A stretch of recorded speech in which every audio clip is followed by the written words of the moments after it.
Добрый день, дорогие друзья! Это уроки истории с Тамарой Дельман. Как видите, это не совсем обычный урок истории. Он будет посвящен истории Византия, Константинополя, Стамбула, то есть одного и того же города, вечного, удивительного города. И записываем мы его прямо в поле, прямо в Стамбуле. Мы так долго обещали, что будем записывать уроки на тех местах, где происходили исторические события. И вот выполняем обещание. Спасибо всем, благодаря кому это стало возможным. Спасибо нашим спонсорам на YouTube. Спасибо нашим патронам на Патреоне. Благодаря вам мы в Стамбуле.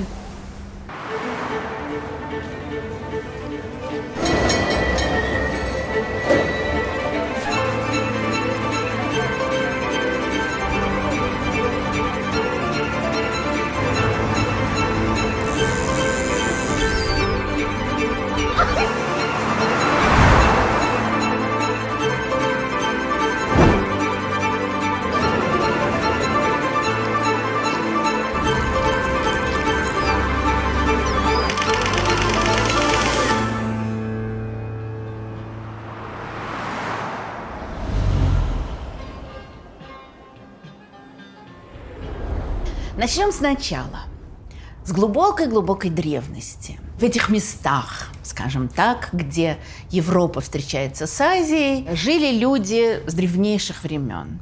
Раскопки на территории Стамбула показывают очень древние поселения, задолго до возникновения здесь города, даже похоже на то, что задолго до появления Босфора.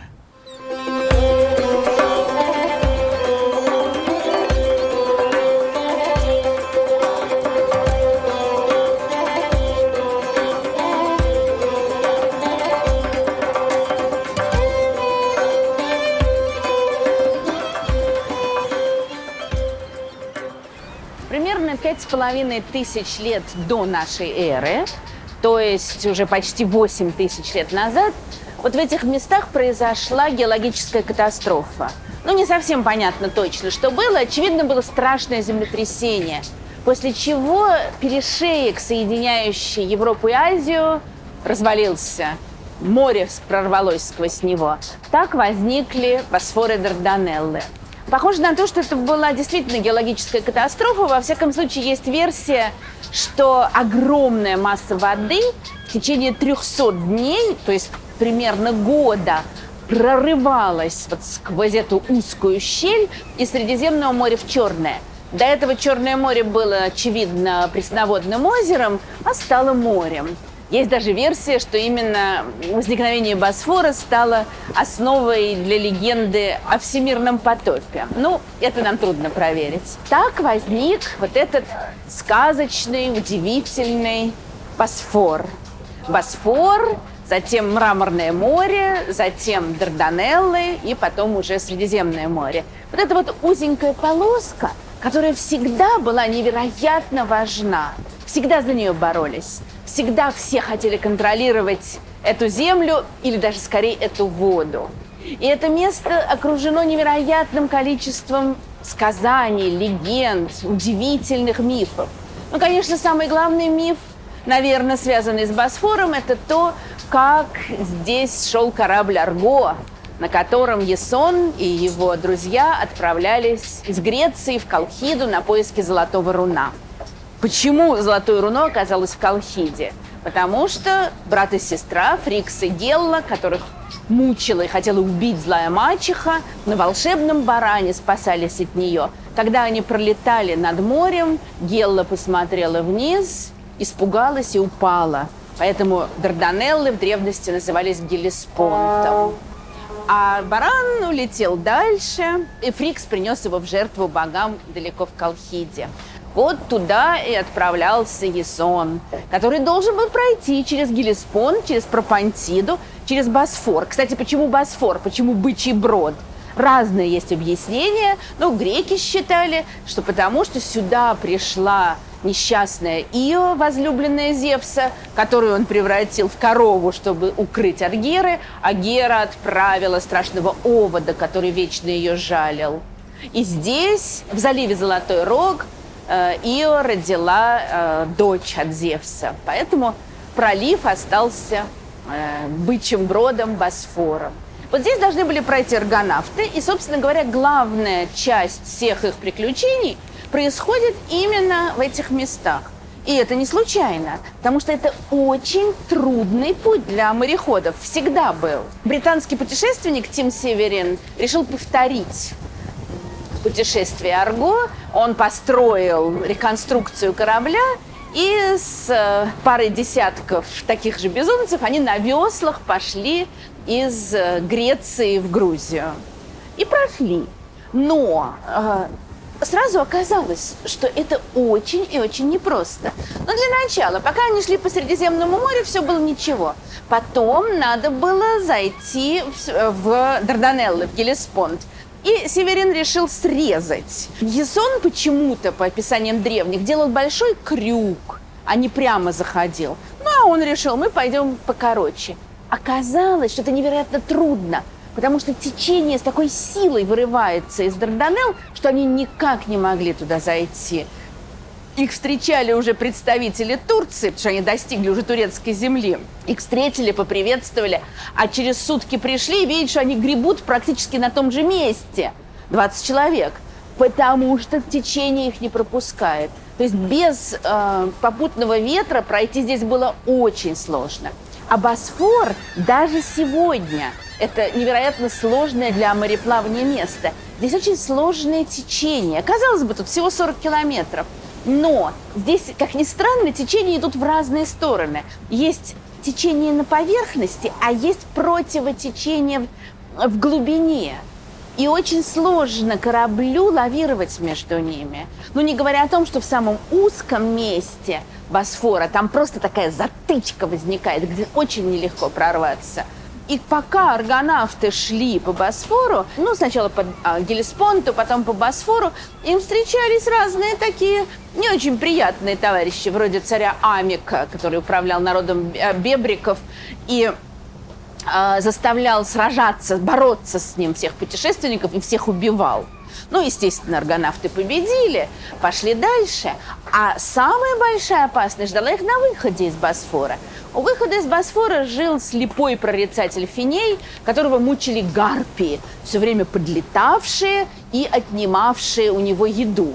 Аргонавты, конечно же, убили гарпий, и за это Финей объяснил им, как они могут выйти из Босфора. Финей предупредил Ясона, что на выходе из Босфора находятся сходящиеся и расходящиеся скалы Симплигады.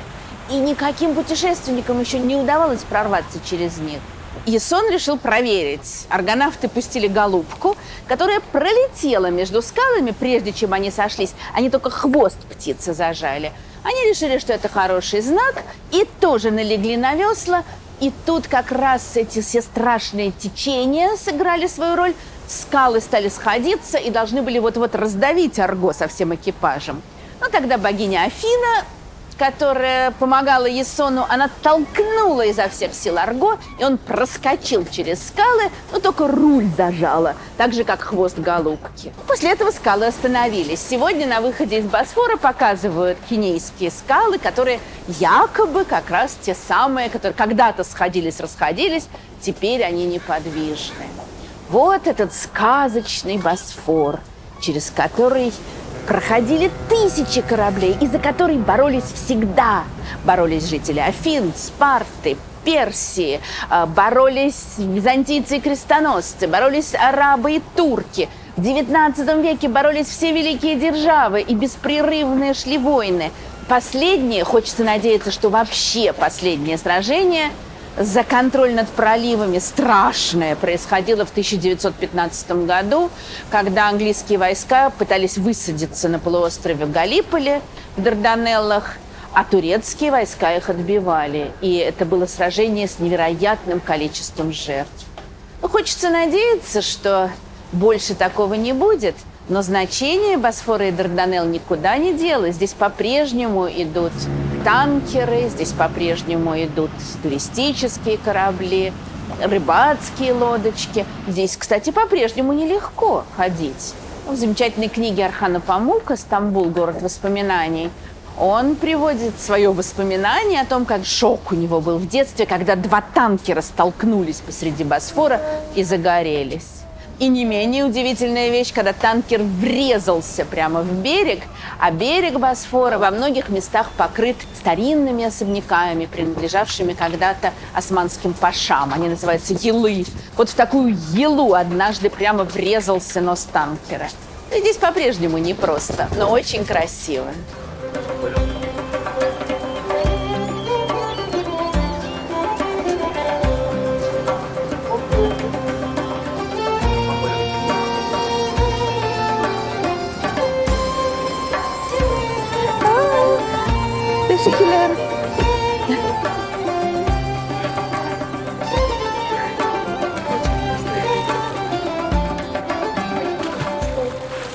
Мифы всегда окружали здешние места и продолжают, конечно, окружать. Очень интересно смотреть, как один пласт воспоминаний, один уровень пронизывает другой, вот как будто проходит сквозь него. Есть неподалеку от Стамбула, собственно говоря, уже как часть Большого Стамбула, есть деревушка Тарапия. В тот момент, когда здесь жили греки, эта деревня называлась Ферапия, терапия, лечение. Здесь была, скажем, в XIX веке летняя резиденция посла Германии. Здесь была вилла князей Псилантия, древнего греческого рода, жившего в Османской империи. И вдруг проглядывает российская история. Князь Псилантий в начале XIX века находился на российской службе, потом покинул ее, поднял восстание в 1821 году греков за их освобождение. Но восстание окончилось неудачей, но через некоторое время Греция освободится от Османской империи. И вот эти князья Ипсилантия важные для российской истории. И здесь тоже эта вилла существует, их владение.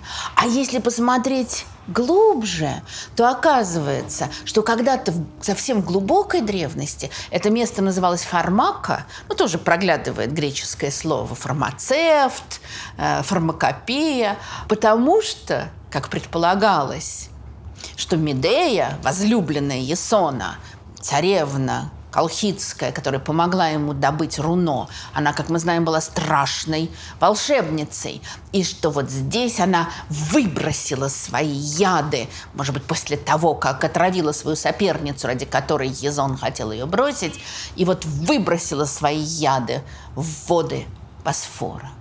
Вот здесь вдруг оживает античный период, 19 век, да все, что хочешь. Вот так устроена жизнь в этом вечном городе. Но все-таки посмотрим, с чего начинался город. Первый город, о котором, по крайней мере, мы знаем, здесь возникший, это было греческое поселение Византии. Но сначала мы тоже находимся на такой почве мифологической. Основателем Византии считался Визас, другое произношение Бизас или Виз, древний герой. Иногда говорили, что он тоже был сыном нимфы, родившейся здесь на Золотом Роге. Но главное, такое самое знаменитое предание гласит, что он был из греческого города Мегары. И мегарцы решили отправить людей создать свою колонию в здешних местах. И, естественно, как полагалось, посоветовались с Дельфийским оракулом. Оракул сказал, что им надо поселиться напротив города Слепых. Ну и вот они двигались, добрались до Золотого Рога. Им тут понравилось, но они решили не селиться прямо у моря, а решили селиться у истоков Золотого Рога. Там поставили алтарь. В XIX веке в этом месте будет такой курорт османский, популярный. Они поставили алтарь, стали уже приносить жертву, и вдруг прилетел орел, который схватил эту жертву и перенес ее на берег Мраморного моря и Босфора. И тут они сдвинулись и поняли, что здесь вот на мысу, там, где как раз заканчивается Мраморное море, начинается Босфор, тут лучше поселиться. И тут они якобы вспомнили предсказания, посмотрели на другую сторону, на азиатскую сторону Босфора, а там находился город Халкидон. Подумали они, вот они слепые, напротив которых мы живем. Эти жители Халкидона не поняли, насколько лучше жить на нашей европейской стороне.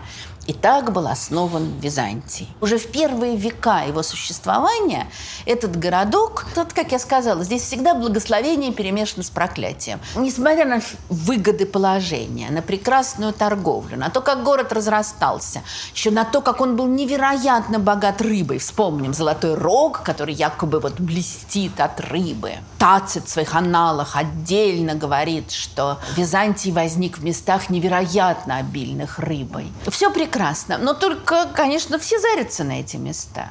Мы знаем, что в VI, в V веках на эти места претендовали, во-первых, с востока персы, а персидская держава в это время невероятно мощная. И для персов важен даже не сам Византий, важен проход тут. Не случайно считается, что царь Дарий велел свой знаменитый мост понтонный, через который его войско переправлялось, чтобы отправиться воевать со скифами, построить в самом узком месте Босфора. Вот в том самом месте, где через много веков турки-османы задушат какие-либо перевозки через Босфор, и это будет начало конца Константинополя. Дарий сидел, смотрел, как его войско переправлялось по этому мосту. Значит, персы претендуют, греки совершенно не хотят отдавать это персам.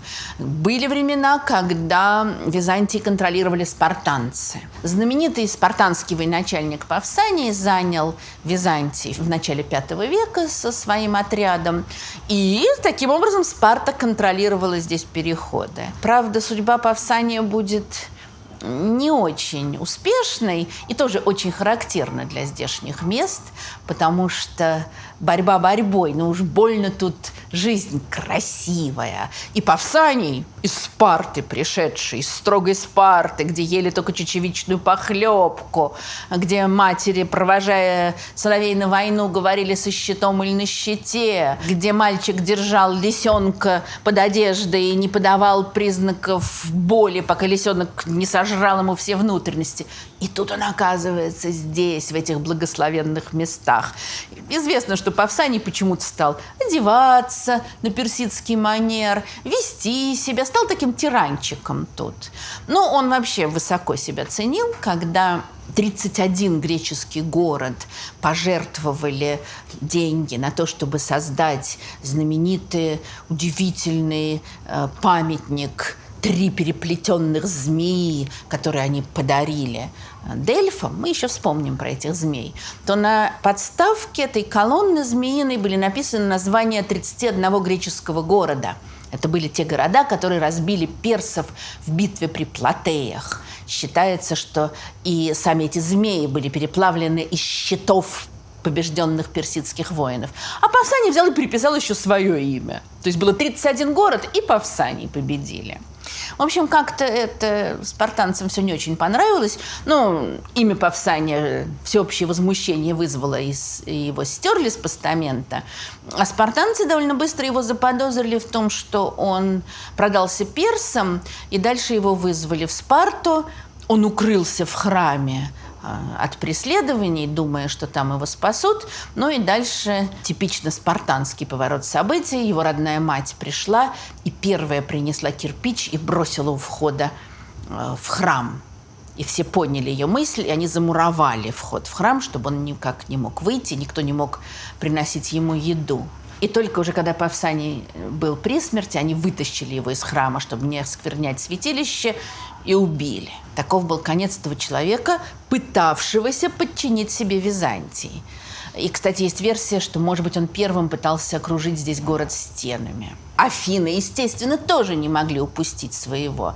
Один из ярчайших жителей Афин конца V века, наглый, великий, потрясающий красавец Алкивиад, скандальный полководец и шокировавший Афины своим поведением. Мы уже говорили о нем в лекции о Золотом веке Афин. Алкивиад здесь воевал со спартанцами, отбивал у них Византий. На азиатском берегу Босфора устроил тоже такой таможенный пункт и собирал огромные таможенные пошлины для Афин. То есть здесь все время шла вот такая борьба.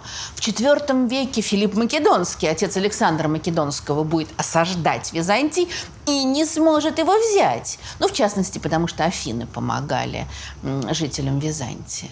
Вот эта борьба древних, она в какой-то мере будет отражаться во все времена, потому что дальше Византий будет римским, дальше сюда будут приходить германские племена, готы будут пытаться захватить его. Дальше, когда он уже станет Константинополем, сюда будут приходить авары, славяне, болгары, арабы. Со всех сторон будут пытаться захватить этот город. Благодаря его богатствам, к этому моменту он уже будет невероятно знаменит. Да, но и потому, что здесь такое потрясающее местоположение. Наконец, турки-османы, которые захватят это место. И Константинополь станет Стамбулом. И османы будут в течение многих веков контролировать проливы. Но дальше пройдет время, и борьба за эти места продолжится. XIX век – важнейший вопрос, важнейшая проблема всей европейской дипломатии – это то, что английские дипломаты назвали восточным вопросом. То есть, по сути дела, это вопрос о том, кто контролирует Черноморские проливы. Ну как кто? Османы, конечно, это же их земля, это их вода. Но на эти проливы претендует Россия, на эти проливы претендует Великобритания. Наполеон будет присылать своего генерала как бы советника к одному из султанов. Все хотят контроля над этими местами. Из-за этих проливов будут войны, ну, в частности, многочисленные войны России с Турцией. И в 1878 году генерал Скобелев почти довел свои войска до Константинополя. Якобы были уже видны очертания Айя Софии, когда под нажимом великих держав, которые тоже хотели здесь укрепиться, ему пришлось остановиться и пойти на переговоры. Первая мировая война тоже будет здесь знать одну из самых страшных, жутких битв. Она может быть не такая масштабная, как, скажем, битва при Вердене или на Сомме, но вот это Дарданельское сражение – страшная травма для Великобритании. Когда было решено, что… Мы тоже об этом немного говорили в лекции о Черчилле, потому что во многом это была идея Черчилля, то, что ему потом так часто поминали. Был прекрасный план, что английские корабли заходят в Дарданеллы, высаживаются на полуострове Галлиполи и оттуда идут к Стамбулу, и все. Занимают его и выводят Турцию из войны. А оказалось, что высадиться в Галлиполи совершенно невозможно. Но операция была плохо подготовлена, и турецкая армия хорошо защищалась. Невероятное количество английских, и в частности новозеландских и австралийских солдат погибло в Галлиполи. Казалось бы, вот где Павсаний или Алкивиад, сражавшиеся за эти места, а где Черчилль и Галлиполи? Это разные миры, разные вселенные. Все время всем нужны проливы. И сегодня нужны, конечно, тоже. И мы знаем, скажем, во Вторую мировую войну Турция была нейтральной. Хватило ума не вступать в войну. Но какие игры разведок здесь, в этой нейтральной стране шли, в частности, конечно, тут на берегах Босфора и Дарданелл. Эти места были нужны всем и всегда. Что же здесь происходит? Вот возникает Византий, он развивается, он богатеет, за него бьются. Но потом времена меняются. В какой-то момент, тут около IV века до нашей эры, скажем, греческие города уже не были так заинтересованы в торговле с Черным морем, в перевозке хлеба. Главной житницей древнего мира становится Египет. Ну и вроде бы как уже не так Византий нужен. На какое-то время он теряет свое значение. Во времена Александра Македонского Византий презрительно называли подмышками Греции. Ну, здесь вот никому особо не нужен. Но мы знаем, что главное величие было впереди. Здесь появляются римляне, и в 73 году нашей эры эти места уже не просто зависят от римлян, они входят в состав Римской империи. Ну и сначала, тоже, скажем, вот первый век, еще не так они важны. Но дальше начинается такой важный поворот. С каждым следующим веком Римская империя постепенно все больше и больше разворачивалась к востоку. Нам трудно себе представить, насколько, ну, скажем так, геополитическая обстановка первых веков нашей эры отличалась от сегодняшней. Западные части Римской империи, Галлия, нынешняя Франция, Британия, ну, они, конечно, были важны, там были города, там была торговля, это все было вроде бы как близко к Риму и все такое прочее. Но главные богатства были на Востоке. Туда все смотрели с жадностью, с мечтами о славе. Для полководца не было лучше поручения, чем идти воевать, скажем, с Персией, в надежде, что ты завоюешь великие города, получишь огромные богатства, соответственно, воины твои будут тебя любить. Но если ты не сложишь свою голову, как со многими происходило в восточных походах. В этой ситуации, когда все больше возрастает значение восточных провинций империи, естественно, все больше значения и вот этих мест на Босфоре. В конце II века происходят такие странные события. В Риме оказывается два императора. Ну, вернее, есть император, провозглашенный в Риме, знаменитый Септимий Север. А есть как раз военачальник, находившийся здесь, на Востоке, как раз в Византии, которого звали Гай Песцений Нигер. Он не признал Севера. Здесь вот в Византии провозгласил себя императором, и началась гражданская война. Война эта быстро закончится, Север разгромил своего соперника, он был убит, все. Но для здешних мест это очень важный момент, потому что жители Византия очень долго не признавали Севера. И он осаждал город, а они не сдавались. Есть какие-то удивительные описания того, как они защищались, что они отправляли ныряльщиков, которые подплывали к кораблям, окружившим город, прицепляли цепи и дальше подтягивали эти корабли к городу, а там уже голод был, там под конец чуть ли не до людоедства дошло. И, значит, вот они подтягивали и припасы выкрадывали с этих кораблей. Женщина, ну, это такой классический всегда пример, когда хотят показать, какое было мужество во время осады. Женщины отрезали волосы и отдавали их, из них делали канаты. Город уже тогда, очевидно, был хорошо украшен, потому что жители бросали куски украшений, статуи, значит, бросали вниз на осаждающих. Но в конце концов город был взят, Септимий Север был правитель суровый, и он его совершенно разгромил, разграбил, разрушил, сжег. Все. Казалось бы, на этом конец этого города. Но не случайно потом его будут называть Новым Римом. Как Рим – вечный город, так же и здесь Византий, Константинополь, Стамбул – это вечный город. И Септимий Север, разрушивший город, тут же начал его отстраивать и начал его укреплять. И могущество римского, ну, так и хочется сказать Константинополя, но еще около 100 лет до Константина, могущество вот этого римского поселения здесь во многом началось с Септимия Севера, который начал делать из него римский город. А что такое римский город? Это площади, это хорошие улицы большие, это, конечно же, портики, арки, это стены. Септимий Север, разрушив те предыдущие укрепления, он построил новые. Естественно, это места для развлечений, и Септимий Север начинает строить ипподром. Важнейшее место было в Римской империи, будет в Византии, будет уже не ипподром, а площадь, которая сегодня называется Султан Ахмед, рядом с Голубой мечетью в Стамбуле. Это всегда было и есть важнейшее место. основу ипподрома заложил Септимий Север. Дальше следующие императоры будут все больше и больше украшать это место. Византия становится важным местом здесь, но главная перемена произойдет с появлением императора Константина в конце III, начале IV века.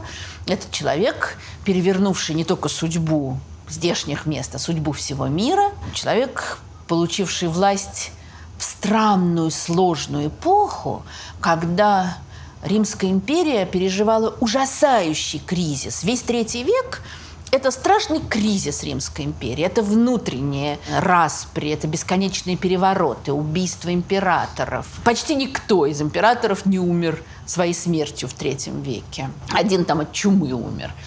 Повезло. А так убивали в основном. Это нападение варваров. То есть империя чуть не развалилась, пока не появился император Диоклетиан, который сумел укрепить ее, придумал новую систему управления, когда в западной части и в восточной было 2 императора Августа, а у них 2, ну, скажем так, заместителя Цезаря, и вот они вчетвером управляли. И действительно Диоклетиану удалось на какое-то время скрепить буквально такими железными скрепами за счет разрастания армии чиновников, сбора налогов огромного, скрепить империю.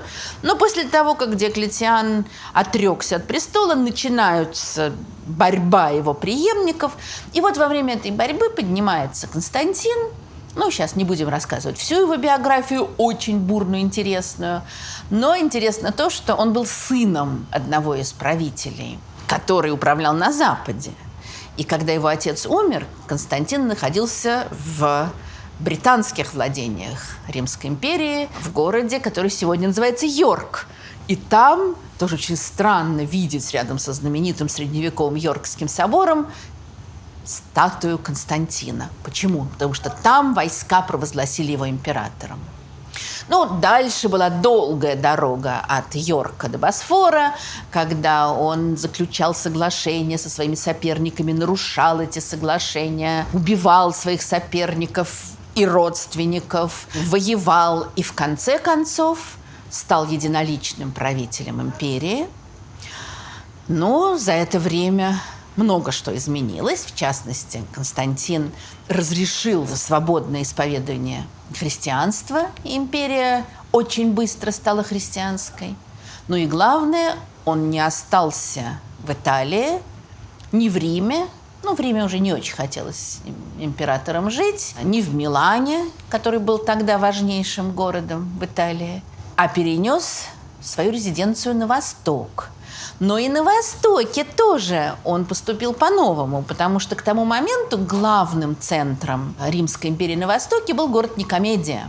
А Константин начинает развивать Византий, он называет его Новым Римом. Имидж города, скажем так, формируется именно как Новый Рим. Он стоит на 7 холмах, он разделен на 14 кварталов, как тот Старый Рим.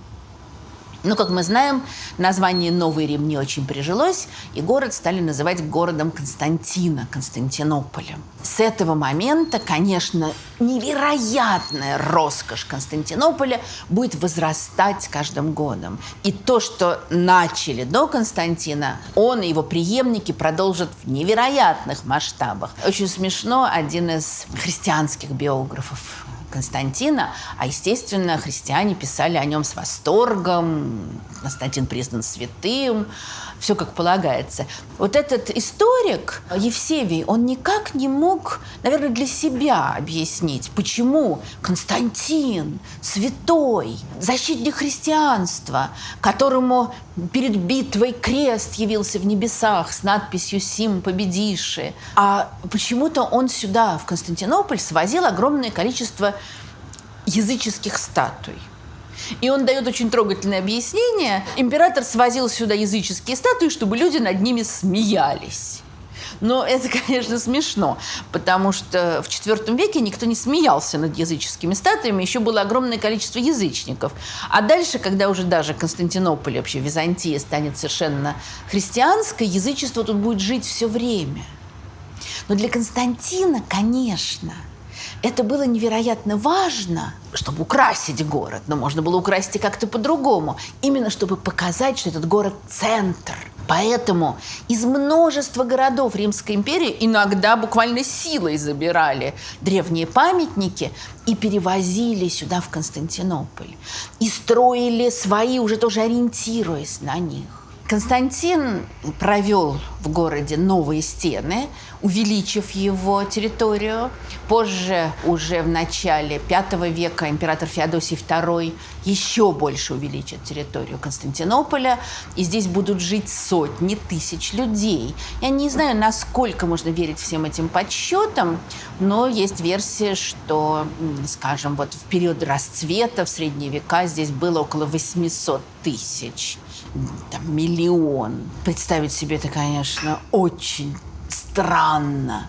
И попытаться даже представить себе жизнь в этом городе, куда приезжали люди со всех сторон, торговцы из Европы, хлеб привозят из Египта, шелк привозят из Китая. Викинги приходят по пути из варяг в греки со своими мехами и другими северными богатствами. Здесь собственное производство невероятное совершенно. Есть разные перечисления того, что здесь ремесленники производили, чем здесь торговали.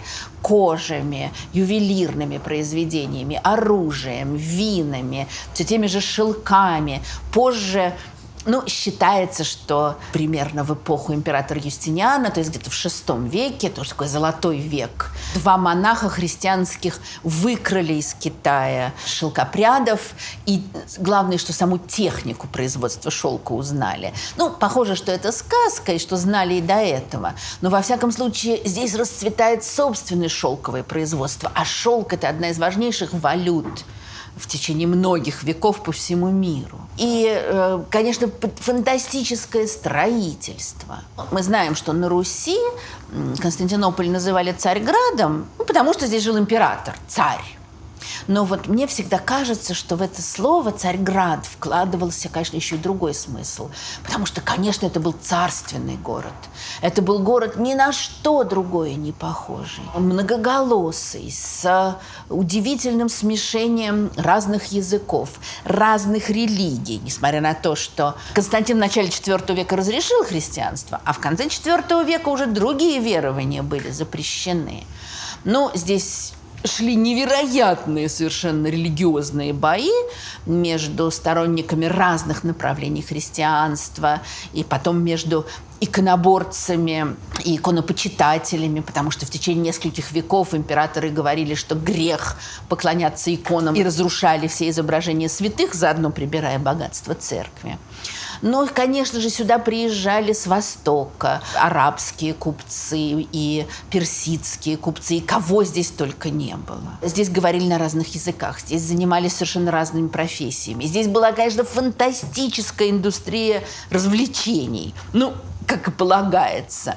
В таком месте. Здесь были жонглеры, цирковые актеры, музыканты. Торговля шла всем чем угодно. Естественно, таверны, театральные представления. Сначала очень любили гладиаторские игры. Потом, естественно, это стало считаться языческим занятием. Запретили. Травля диких зверей не казалась таким жутким занятием. И, кстати, травля преступников зверями к концу VI века перестали отдавать зверям. Но сама травля зверей очень была популярна. То есть здесь такие разные развлечения, жестокие, грубые, но, конечно, невероятно яркие. Это был такой благоухающий город, благоухающий морем, конечно. Здесь было множество садов и огромное количество цветов благоухавших. Позже, уже в османский период, здесь специально будут певчих птиц держать в огромных количествах, и это как бы напоминало об образе рая. Здесь торговали пряностями, конечно. Здесь была огромная индустрия производства парфюмов, как мы бы сегодня сказали. То есть он был еще и невероятно ароматным городом. И в одном уже османском тексте этот город находящийся между двумя континентами и двумя морями, сравнивается с бриллиантом, обрамленным двумя сапфирами и двумя изумрудами.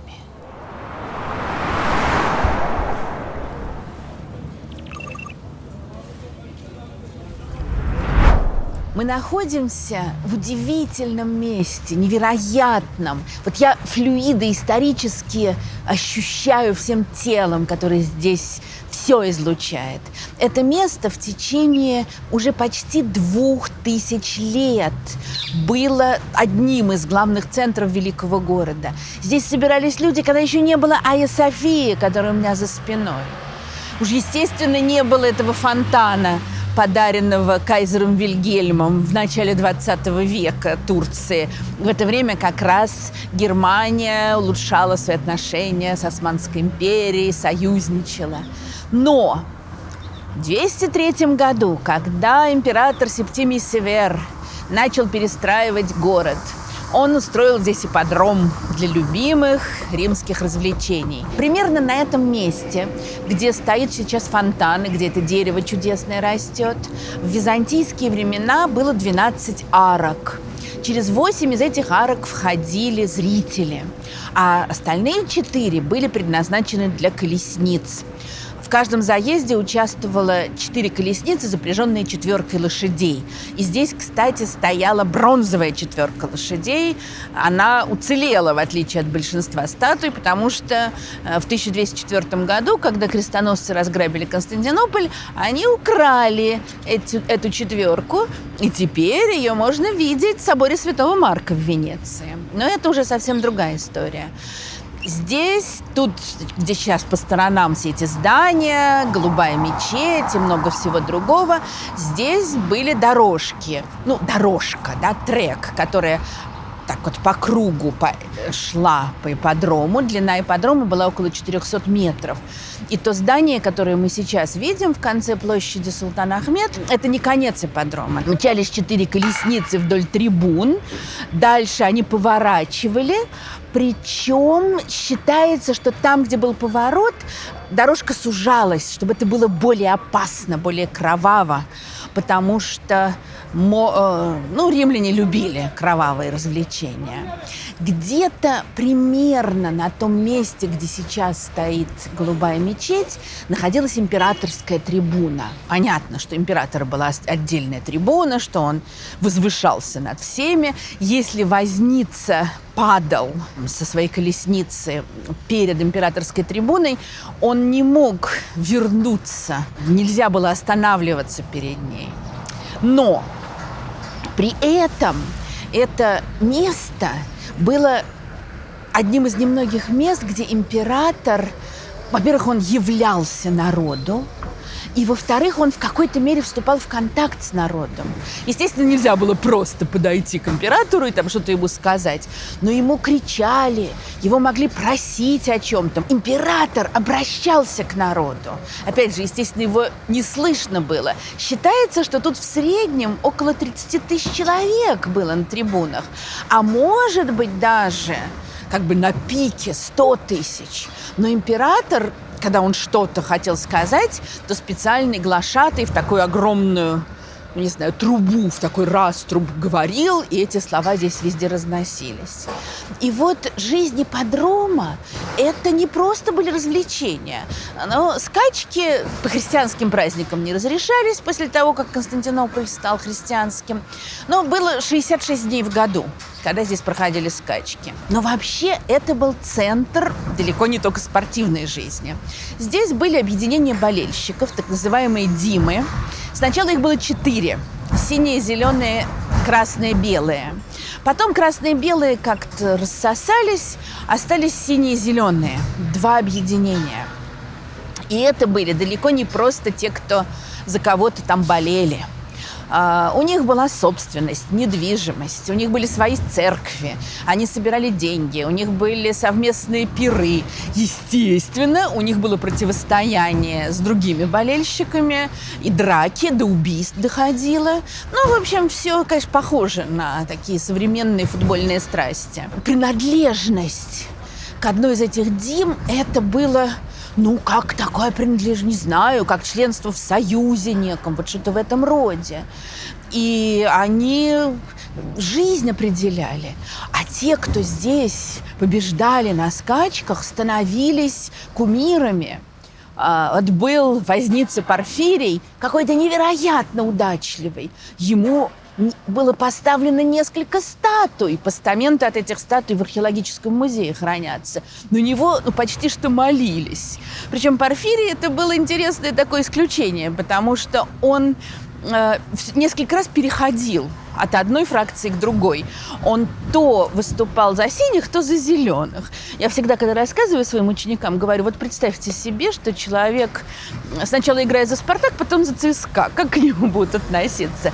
Они его обожали все, и синие, и зеленые, и ставили ему память, вот эти вот статуи, и писали стихи в его честь. То есть он для них был просто каким-то невероятным героем. Но пока вернемся к ипподрому. Вот на этом разделителе, по которому мы идем, вот на этой спине, здесь стояло множество статуй, очевидно, прекрасных украшений, изображений богов, сначала языческих, потом просто украшений. Но дошло до нас только 3 памятника, которые сегодня сохранились.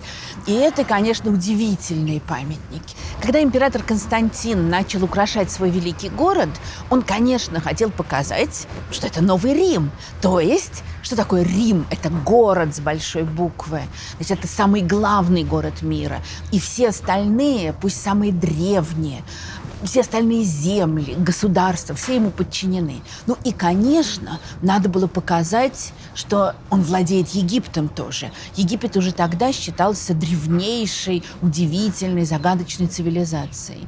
И так возникла мысль, вообще оригинальная, скажем прямо, мысль привезти из Египта вот такой обелиск, который был воздвигнут аж в 15 веке до нашей эры, когда никакого не то что Константинополя, но и Византия не было.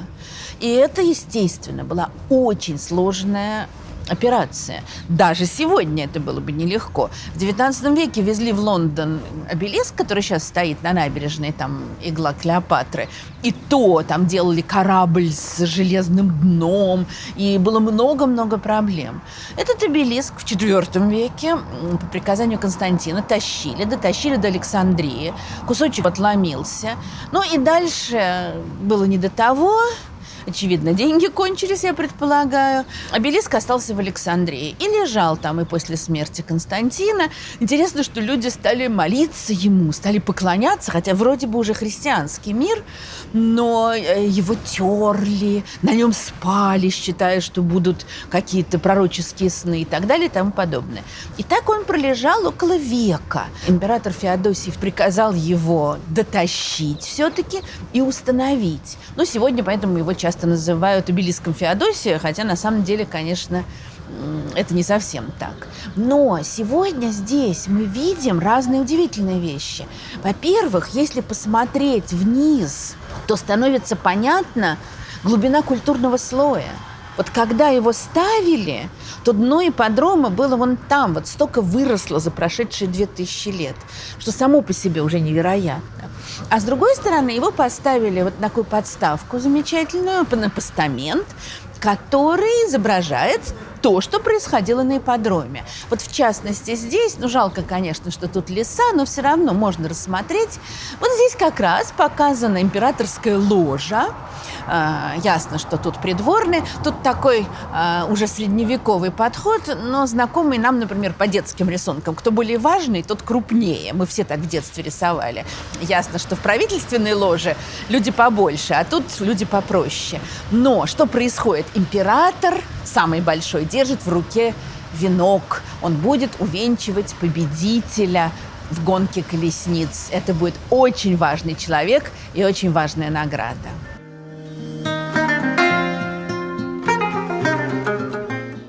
Еще один памятник, который здесь стоит и смотрит на египетский обелиск, тоже должен был говорить о том, что Константинополь – это не просто великий город, а что это Новый Рим, что это столица мира. Вот она, змеиная колонна. Ее по приказанию Константина привезли из Дельф, из великого святилища. которому поклонялся весь древний мир. И хотя императоры, это, как мы знаем, в IV веке вроде бы как были уже христиане, но могущество Дельф, обаяние Дельф все равно сохранялось. И Дельфы считались вообще-то центром мира. Там, помимо того, что там давались предсказания, там был камень огромный, назывался Амфалос, Амфал, пуп земли. Зевс спустил 2 орлов, считалось когда-то, с 2 концов земли, и они встретились ровно над Дельфами. То есть Дельфы был центр мира. И когда эту колонну перевезли из Дельф, то как бы центр мира сюда переехал. Что это за колонна? О ней уже шла речь, когда я рассказывала о спартанском полководце Павсании. Вот это та самая колонна, которая была пожертвована Дельфом после победы греков над персами в битве при Платеях. Считается, что она сделана из переплавленных щитов побежденных персидских воинов. И она изображала 3 змей переплетенных и увенчивалась 3 змеиными головами. Может быть, это был фонтан. И оттуда текла вода. Потом появились легенды о том, что отсюда из этих змей текло вино и молоко. Ну, это, конечно, сказки. Но вот этот фонтан простоял всю христианскую эпоху, выдержал все. Даже крестоносцы его не забрали. И османскую эпоху. Но дальше, как видим, в какой-то момент головы исчезли. Это вообще большая редкость, что бронзовый памятник сохранился, потому что бронзовые памятники переплавляли на монеты. А он сохранился. Но голов змей нету. Разные есть версии. Иногда говорили, что султан Селим с неприятным прозвищем Селим Пьяница, сын великого Сулеймана, что он якобы приказал срубить эти головы. Но на Селима вешают все, что угодно. Сегодня историки начинают говорить, что, может, не такой он был ужасный. Может быть, он, может быть, и нет. Другая версия, более подтвержденная, говорит о том, что в самом начале XVIII века польский посол Лещинский срубил не то одну голову, не то все эти головы. Единственная голова из этих 3 змеиных голов была найдена в XIX веке действительно архитектором Фасати, который реставрировал Святую Софию. И она находится в археологическом музее Стамбула. Где остальные 2, увы, мы пока не знаем.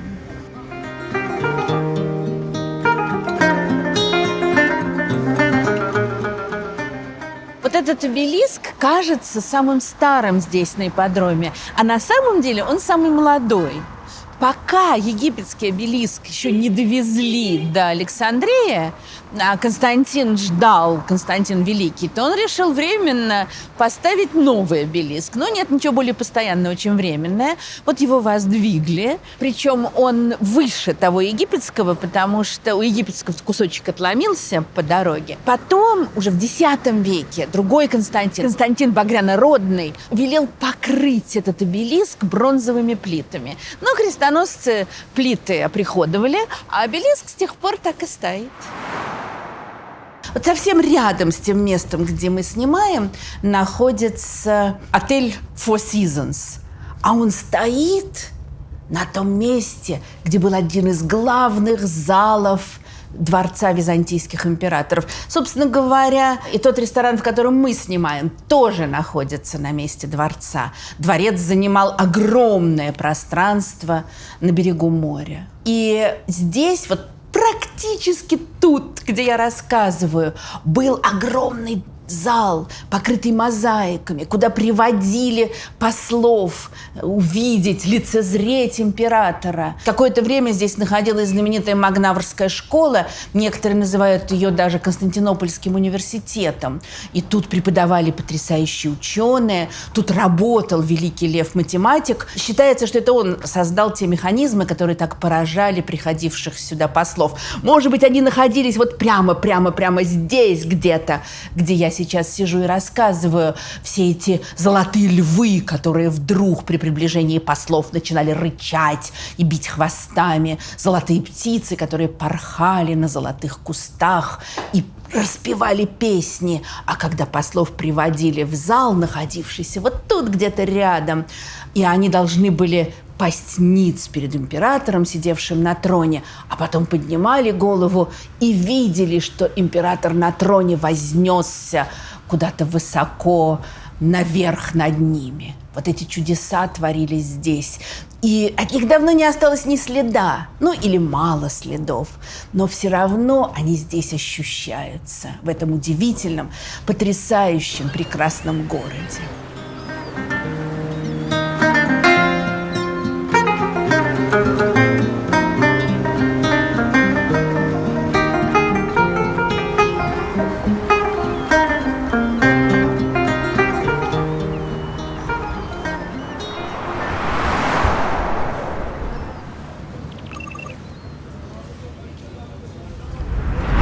Сегодня эта площадь выглядит, конечно, так немножко странно, я бы сказала, безумно.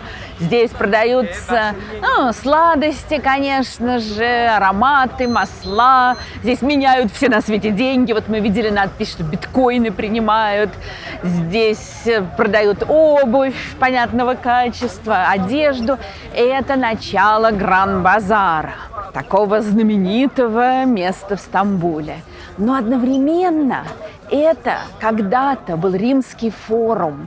Это была площадь, созданная императором Константином, который вот как раз и здесь тоже хотел Византию превратить в новый Рим. А какой же Рим без форума, без площади, где все происходит? Тогда площадь была больше, чем она сейчас.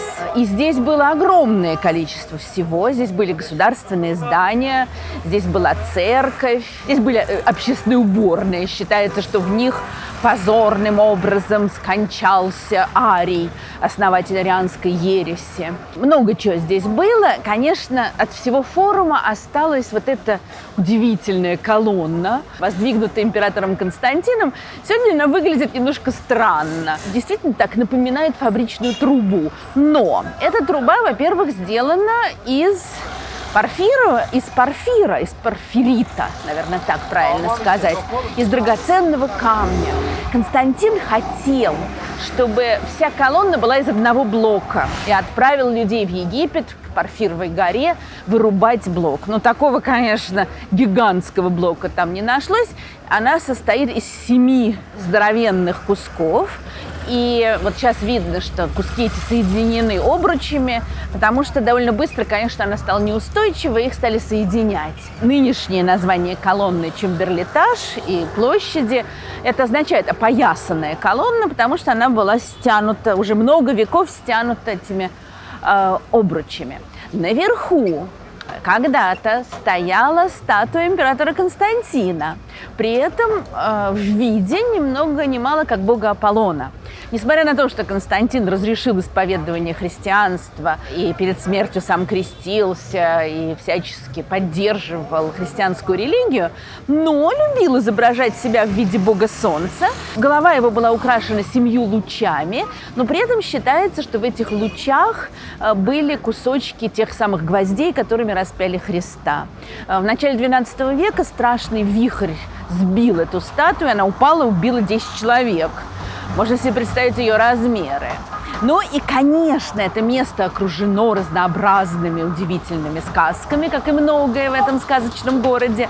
Но, в частности, говорили, что под землей, а там была такая часовенка внизу, а вот под ней сохранился посох Моисея, пророка Моисея, которым он в пустыне ударил скалу и получил воду. Хранился топор, которым Ной строил Ноев ковчег, и хранились корзины с теми самыми хлебами, которыми Христос накормил много тысяч людей. Тоже есть замечательная история. Все они приводятся в гениальной книге Сергея Иванова «В поисках Константинополя». Вот замечательная история о том, как некий человек якобы с голоду выкрал эти хлеба. Но в результате началось землетрясение, которое длилось месяц. И когда стало ясно, что это не просто землетрясение, а Божья кара, то император приказал всем жителям Константинополя исповедоваться. И вор понял, что дело плохо, и отдал хлеба. Мне очень нравится, как Иванов замечает, что неизвестно, пользовался ли он этими хлебами в течение месяца. Неясно. Вот такая чудесная сказочная колонна. И здесь, как и всегда на Римском форуме, естественно, торговали. Вот сегодня это площадь Гран-базара, но это как бы такое не слишком культурное место. Конечно, все туристы сюда приходят купить сладостей и там какую-нибудь шаль, но при этом это же не музей, тут грязно, тут обманут, тут торгуются. Но прелесть этого места в том, что здесь так было всегда. Здесь всегда торговали. Здесь торговали на форуме при римлянах. Замечательное тоже приводится в книге Иванова цитата из писателя XII века, который пишет, что монахи все время отпрашивались у настоятеля и говорили: отец-настоятель, отец-игумен, у меня там зубы болят, можно я сбегаю на форум и сразу вернусь? У меня там то, сё, плохо мне, можно я сбегаю на форум и мигом вернусь? Ну, то есть хотелось здесь потусоваться. И здесь все было в разных лавочках, где продавали кожу, где продавали товары, привезенные из Сирии, где продавали ткани и много всего другого. Прошли века, Константина уже нет на Колонне, площадь называется Чемберлитаж, и уже в османскую эпоху здесь возникает Большой базар. То есть все сохраняется, как было 1000 лет назад, 1500 лет назад. И в этом, по-моему, удивительная прелесть этого места.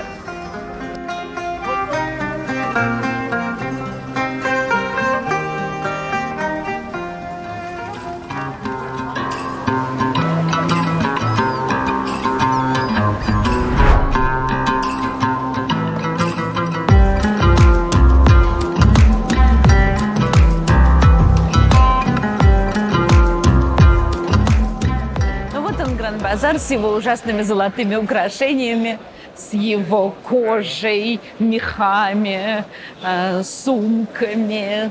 Все это вызывает, конечно, с одной стороны, некоторый даже ужас, а с другой стороны, восторг. Вот, наверное, примерно так выглядел базар во времена Аладдина, скажем, где-нибудь, ну, не здесь, конечно, а в Багдаде, но и здесь во времена Сулеймана Великолепного тоже примерно так же торговали, тоже привозили откуда-то кожаные изделия. В общем, все продолжается. И в этом есть какая-то такая жизненная сила замечательная, пугающая, может быть. Так вот я смотрю по сторонам и немножечко побаиваюсь. А с другой стороны, здесь как-то очень весело и интересно.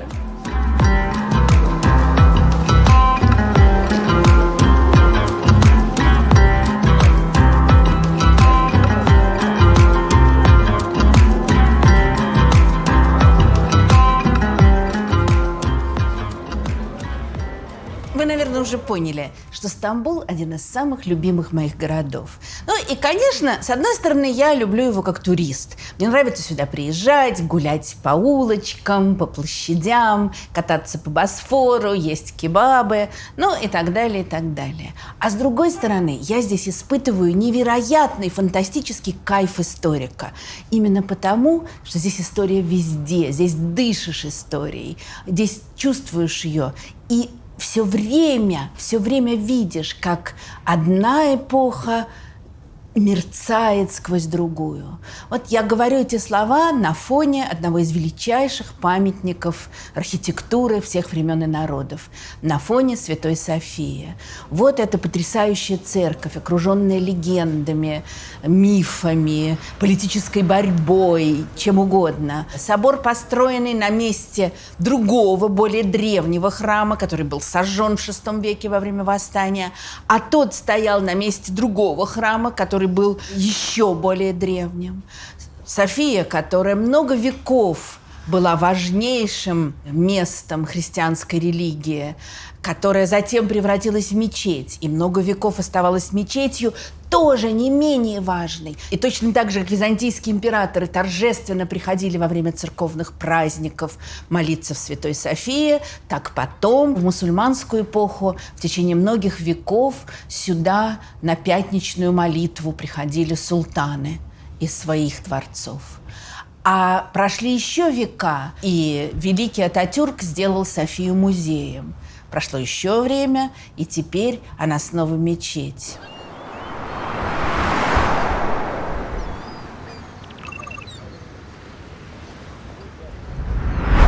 Правление императора Юстиниана в VI веке нашей эры – это величайшая эпоха в жизни Византии вообще и Константинополя в частности. Юстиниан был, конечно, выдающимся человеком, выходцем, из деревни, в общем, так, если по-честному говорить. Его дядя Юстин сначала пришел из деревни в Константинополь, стал солдатом, стал полководцем, стал императором, а ему наследовал племянник. Жена Юстиниана Феодора была цирковой артисткой, то есть, в общем, по тем временам женщины легкого поведения, но Юстиниан так обожал ее, что на ней женился, и даже их враги признавали, что их отношения это были действительно отношения сильной любви. И вот эти два удивительных человека, Юстиниан и Феодора, жестко, сурово управляли Византией, Восточной Римской империей, но при этом, конечно, добились невероятных успехов. Войска Юстиниана во главе с его полководцами Велизарием и Нарсесом вели невероятно успешные войны, прежде всего в Европе. Конечно, Юстиниан пытался возродить прежнюю империю римскую, всю огромную территорию. Это ему почти удалось. Если бы не страшная эпидемия чумы, то, может быть, и вернул бы все владения.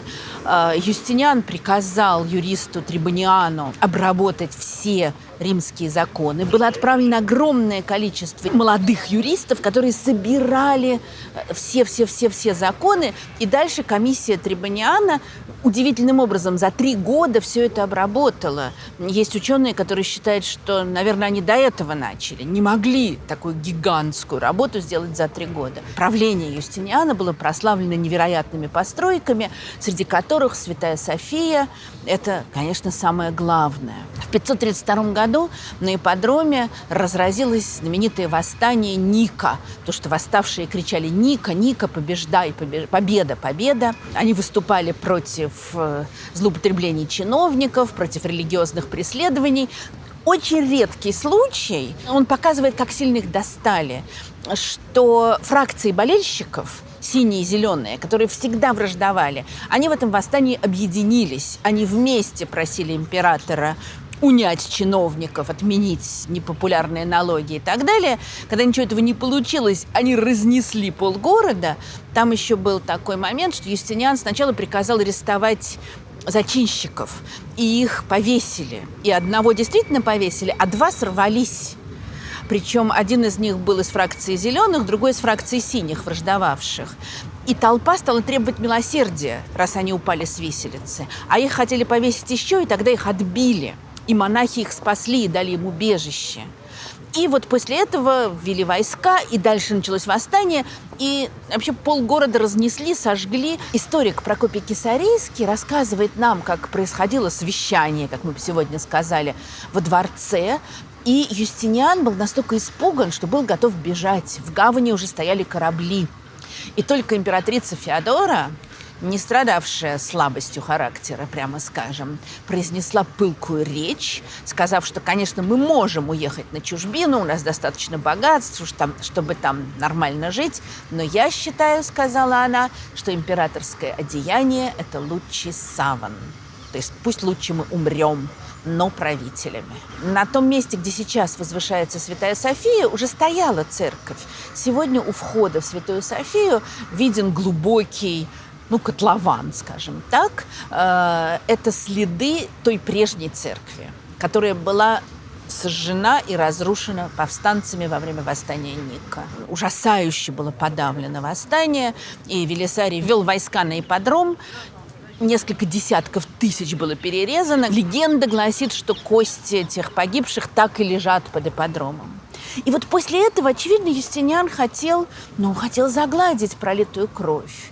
И считается, что ему явился ангел во сне, который показал макет храма, и Юстиниан приказал начать постройку. Были приглашены выдающиеся архитекторы, инженеры, строители. Строительством руководил Исидор Милецкий и Анфимий Истрал, два замечательных ученых и строителя. Был сделан проект вот с этим гигантским куполом, что, конечно, невероятное инженерное достижение. Сделать этот купол, но он немножечко там в VI веке пострадал от землетрясения, потом его перестроили, укрепили, и так он и стоит уже столько веков.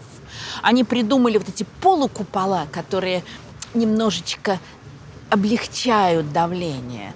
И вот эта мощная София, конечно, в последующие века ее укрепляли контрфорсами, которые видны снаружи. Но все равно она стоит, и это уже невероятно. И легенды были с самого начала, что камни двигались сами, что ангелы помогали им двигаться, что однажды строители ушли на перерыв, а мальчика молодого, юношу, оставили сторожить инструменты, и вдруг пришел некто, причем ему показалось, что это евнух, человек как бы без пола, который сказал ему: а что ты не идешь обедать? Он говорит: меня оставили сторожить. И он сказал: ну иди, а я посторожу, пока ты не вернешься. И когда он пришел и рассказал, то все поняли, что это никакой не евнух, что это был ангел. И дальше мальчика этого отправили в Рим, чтобы ангел вечно охранял Святую Софию. Когда через почти 1000 лет, в 1453 году, османы осаждали Константинополь, то считается, что перед падением Константинополя видели, как ангел поднялся и улетел, покинул Софию. А до этого все эти века он ее с VI века охранял. И внутри... невозможно описать то, что было внутри. Кстати, до нас далеко не все дошло. Но вот для меня всегда очень важная фраза, которую сохранил русский летописец, когда Владимир Святой отправил послов в разные места изучать разные веры, то те, кто были в Константинополе, вернулись и сказали, что они зашли в Святую Софию, и они не поняли, они на земле или в раю. Это можно считать преувеличением, конечно, но надо понять такую вещь, что она вся была покрыта мозаикой. Сегодня, к сожалению, от этой мозаики сохранилось совсем немного, и то теперь, очевидно, она закрыта, после того, как Софию снова превратили в мечеть. Но тогда, в средние века, все стены были покрыты удивительной мозаикой. Причем сначала даже при Юстиниане там изображений не было. Там были только цветы, там были узоры. Что такое мозаика? Это крошечные кусочки смальты разноцветные, которые уложены чуть-чуть под разным наклоном. Вот мы смотрим на мозаику, и нам кажется, что она ровная. А если ее потрогать рукой, то она ребристая на самом деле. И что это значит? Что когда колеблющееся пламя свечей и лампад отражалось от стен, то стены сияли, мерцали. Они создавали ощущение неземное. И понятно, почему посланцы Владимира, приехавшие из Киева, решили, что они в раю. И понятно, почему уже позже была легенда, что купол Святой Софии не покоится на стенах, а он свисает с неба на золотом канате.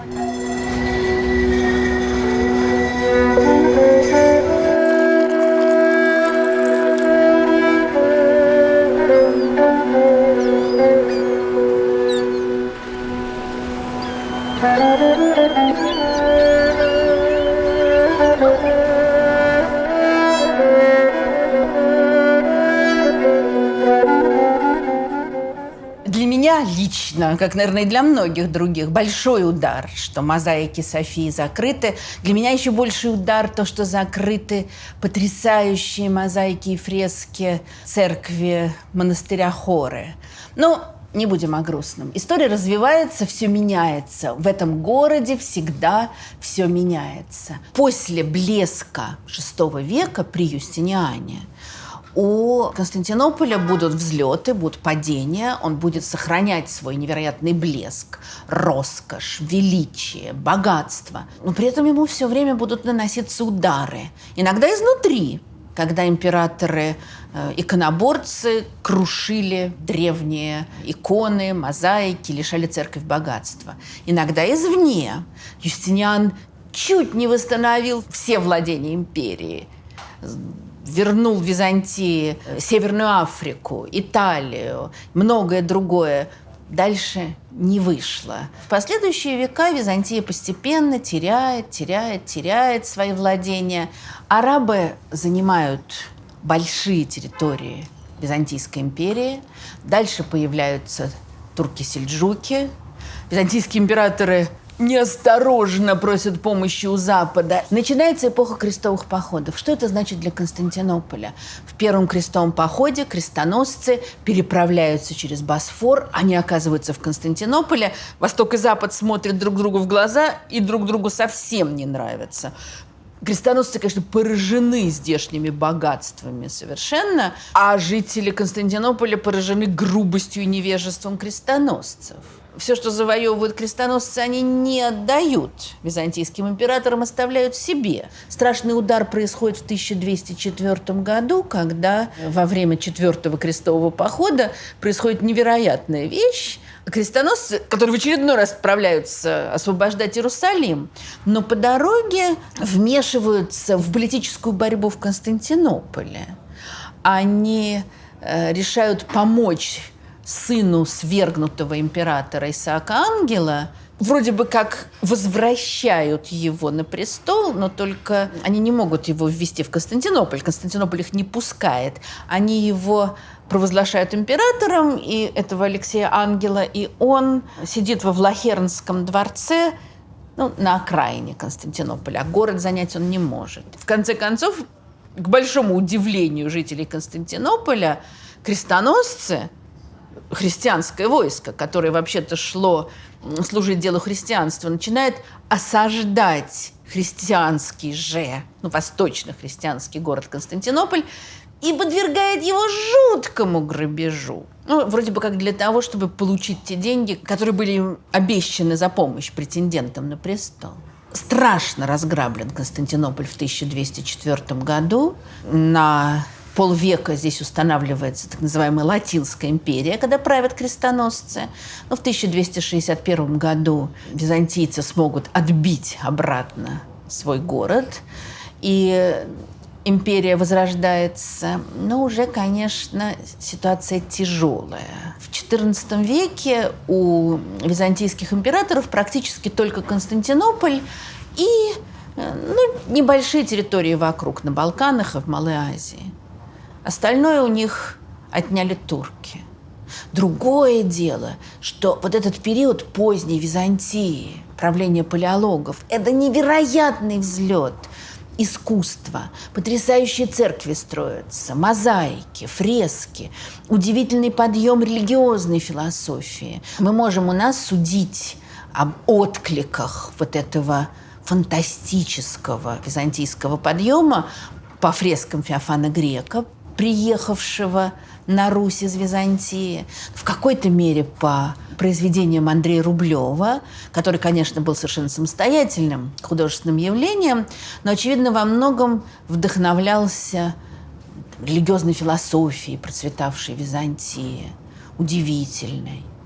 Вот это все было. Но политически Византия все больше и больше слабеет. И, в общем-то, к началу XV века Константинополь, казалось, что был обречен.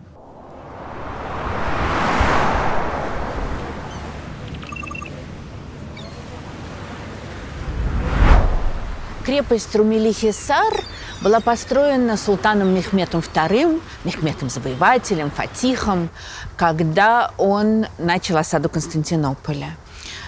К Константинополю турки и османы подбирались в течение очень долгого времени. Константинополь был мечтой для любого народа, жившего неподалеку. И османы так постепенно душили Византию, отнимали все новые и новые земли. К концу XIV века у византийцев совсем немного осталось владений.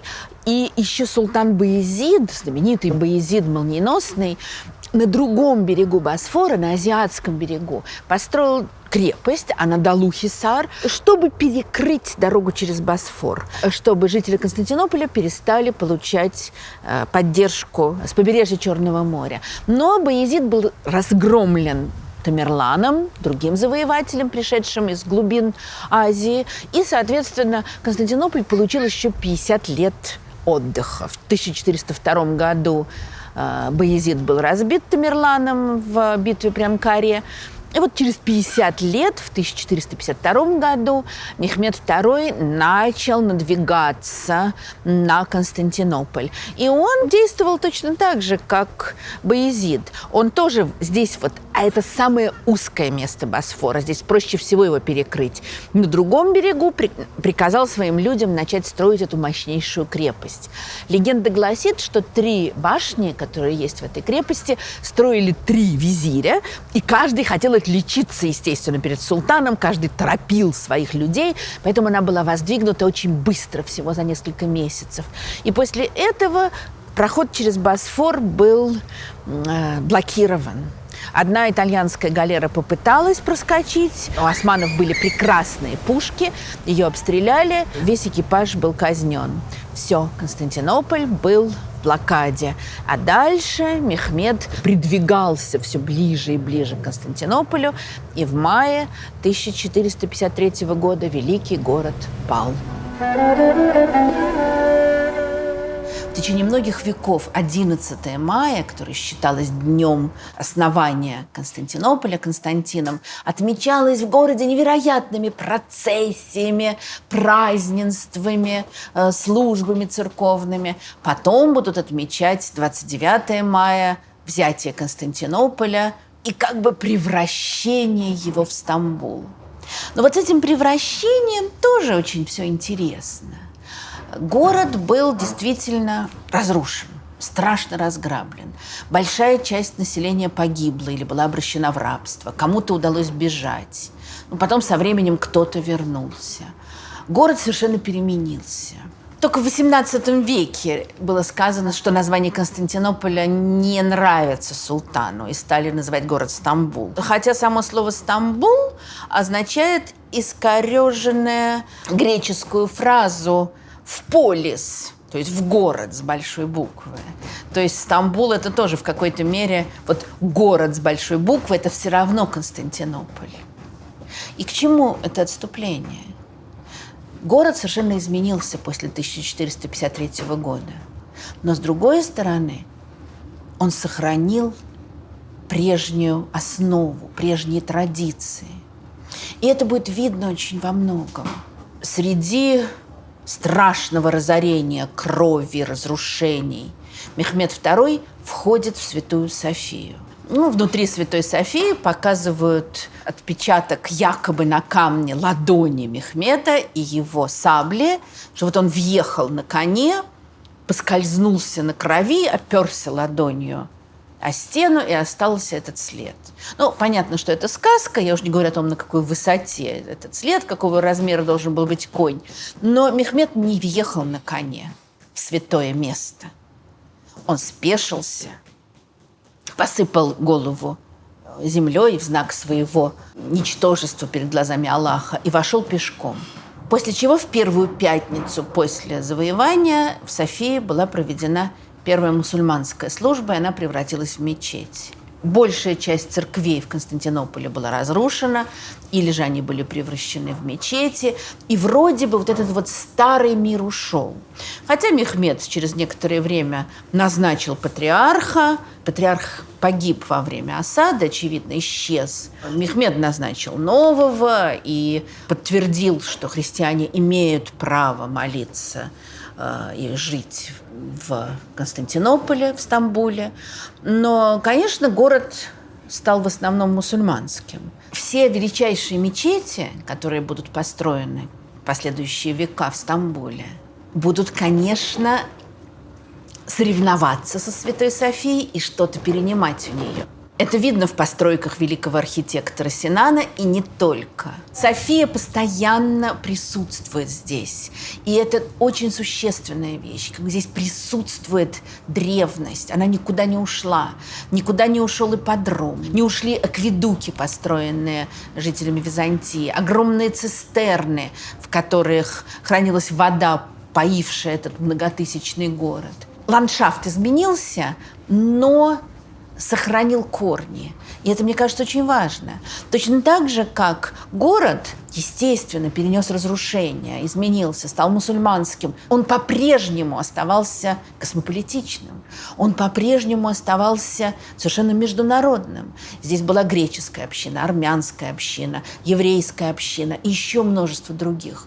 Не забудем, отсылаю за подробностями к лекции о Золотом веке, османском и султане Сулеймане, но не забудем, что в течение нескольких веков большая часть элиты османской состояла из людей завоеванных народов, из сербов, греков, армян и многих-многих других. Точно так же, как из женщин завоеванных народов состоял гарем. Валиде Султан, мать султана, это огромная политическая сила. И эти женщины тоже происходили из совершенно разных народов.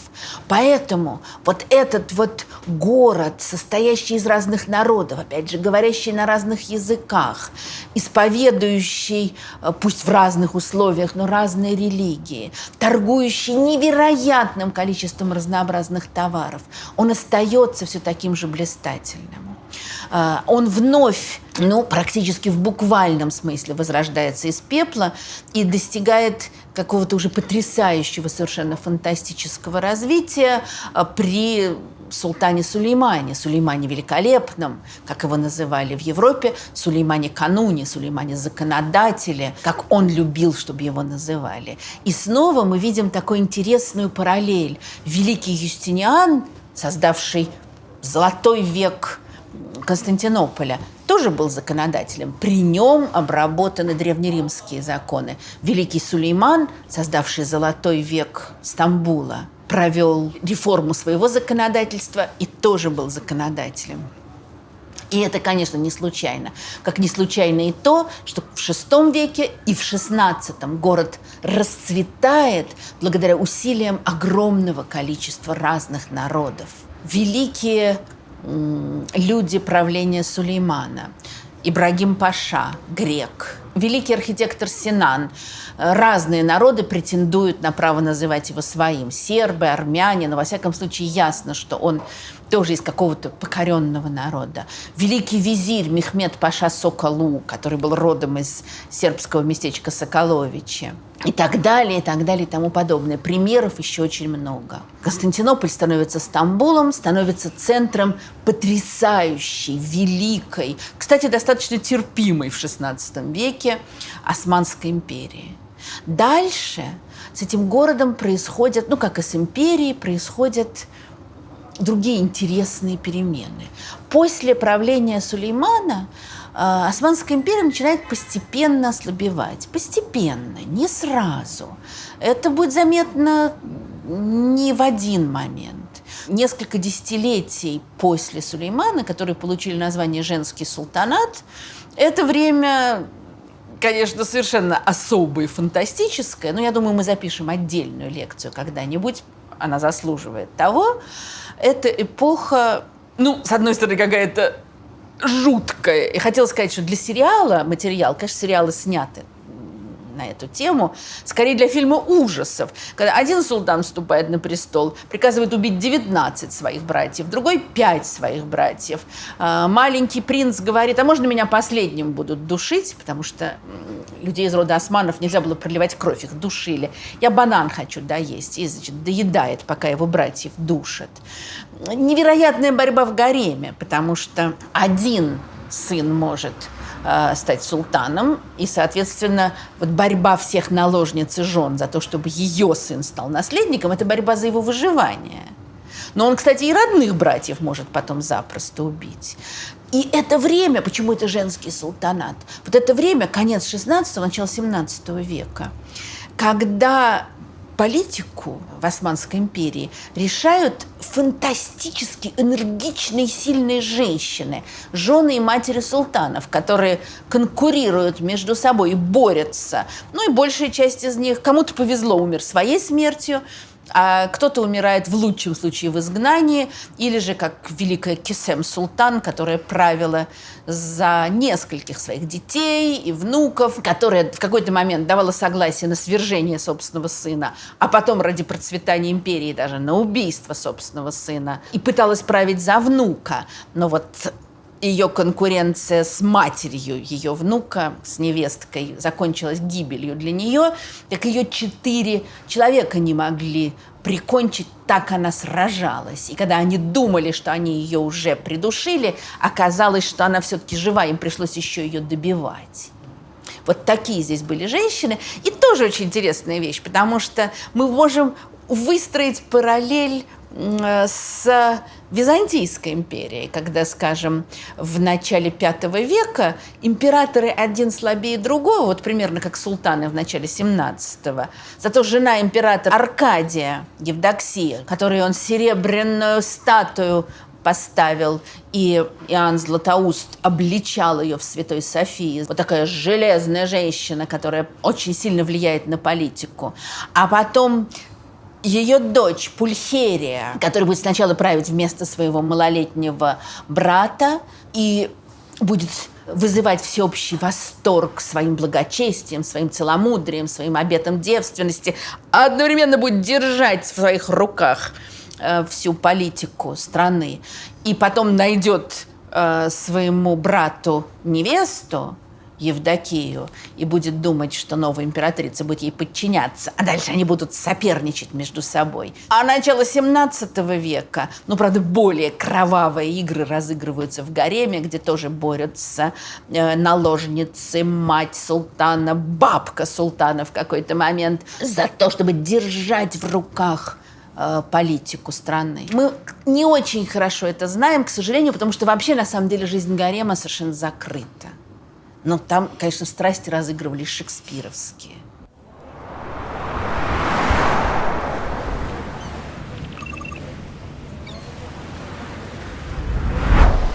Вот этот проход от археологического музея до дворца Топкапы, обычно туристы так быстро проскакивают, меня эта дорога просто завораживает.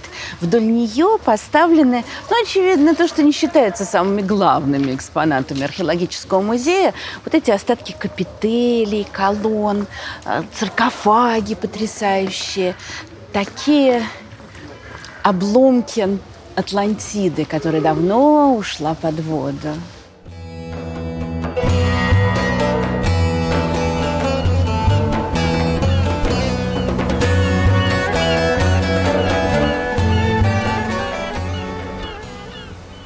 После падения Константинополя султан Мехмед II, конечно, хотел подчеркнуть преемственность. Я не исключаю, что он даже был не прочь поселиться во дворце византийских императоров. Естественно, по всему миру шли разговоры о дивном, потрясающих красотах и богатствах дворца. Но когда Мехмед прошел по залам Большого дворца, а Большой дворец, когда-то огромный, потрясающий, роскошный город, теперь уже был в запустении. Императоры в последнее уже время перед падением Константинополя жили во Влахернском дворце, а вот эта роскошь Большого дворца дряхлела и обваливалась в самом буквальном смысле. Там полы проваливались, стены падали. Тут говорят, что Мехмед прошел и повторил персидское двустишие. Во дворце Цезарей вьет паутину паук, в башнях Афросиаба дозор несет сова. И решил, что он не будет здесь жить, он построит себе новый дворец.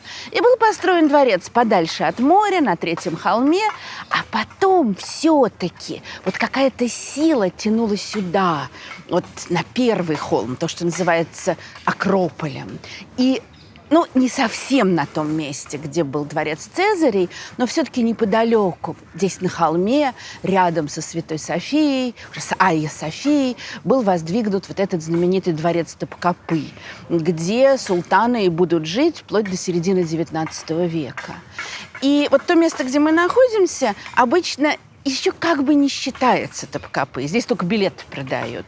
А вот этот вход с 2 башнями, знаменитый, обычно публикуют под названием там вход во дворец Топкапы. На самом деле это первый двор, это уже начало дворца. Вот в этом первом дворе собирались отряды янычар перед тем, как войско султана отправлялось в военный поход. Сюда выносили знамя, они ожидали выхода султана.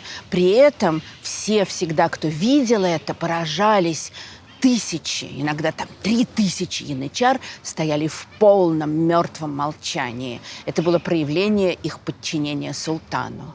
И здесь же, в этом дворе, перед входом, каждый должен был спешиться, потому что дальше на коне мог уже въезжать только султан. Дворец Топкапы – это вереница из 4 дворов. Вот этот первый, а дальше каждый следующий все более запретный. Все меньшему количеству людей можно проходить в следующий двор. И, наконец, 4-й прекрасный двор – это личные уже апартаменты, как мы бы сказали, наверное, султана.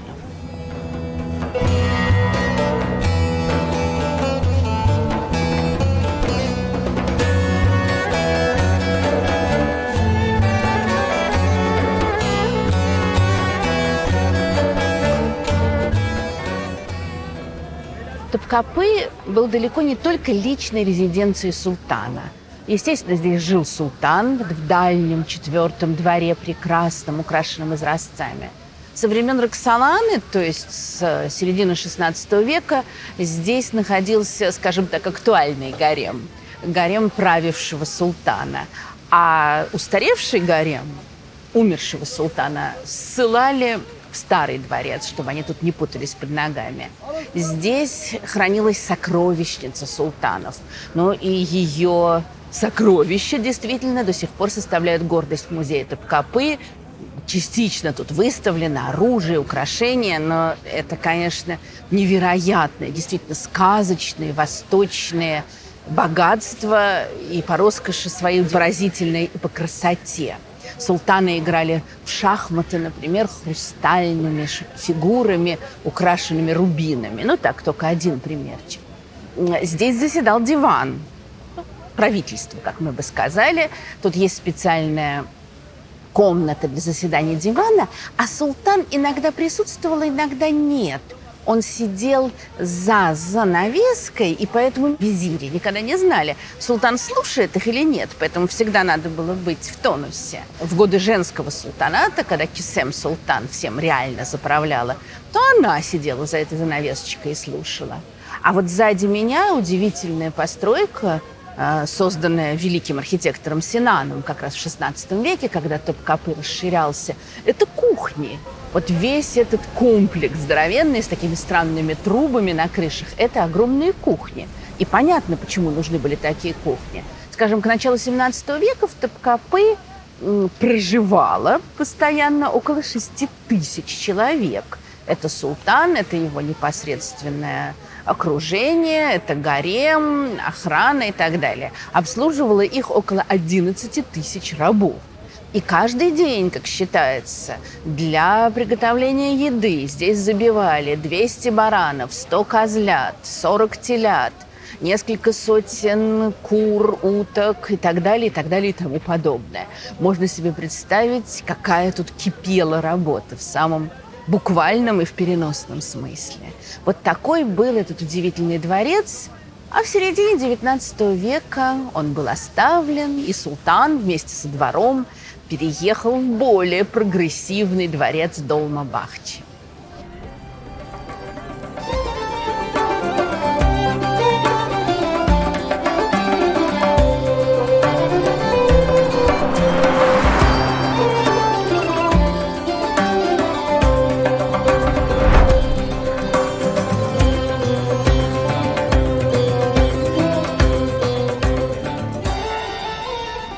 Султан Ахмед I, построивший эту мечеть знаменитую, которую принято называть голубой мечетью, ничего особенного он не совершил, но кроме того, что, конечно, построил эту мечеть, и это был первый султан, который не убил своего брата после вступления на престол. Считается, что его убедила его жена, очень энергичная Кесем Султан. Она хотела создать прецедент. Она хотела, чтобы ее дети потом были в безопасности, ее сын. И она вроде бы как его убедила. Есть, правда, другой, более простой вариант, что султан Ахмед просто любил своего брата, который был на год всего его моложе, и поэтому его не убили. Но он его вместе со своей бабушкой Софией, тоже очень властной дамой, он их отправил в Старый дворец. Он отправил туда весь гарем своего папаши, и он отправил туда своего брата Мустафу, не стал его убивать. И дальше судьба Мустафы, конечно, поразительная, потому что из 40 с лишним лет, которые он прожил, он 30 с лишним провел там в гареме в заточении. Дважды его вытаскивали из этого гарема, уже после смерти Ахмета, и делали султаном. Его сделали султаном один раз, потом свергли, отправили туда. Потом его вытащили снова отправили туда. И дальше мы даже не знаем, не то его убили в конце концов, не то он умер сам. Но это, конечно, страшная была совершенно жизнь.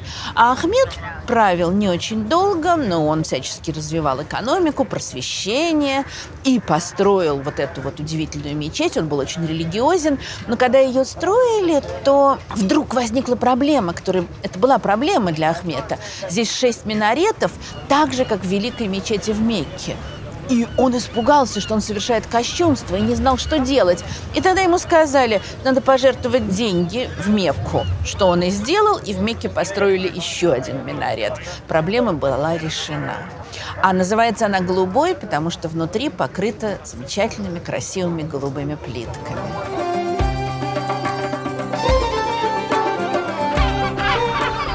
Константинополь 17 века, вот место всех этих страстей, этих свержений султанов, их убийств, это, опять же, огромный, богатый, блистательный город, но в нем уже заложены проблемы.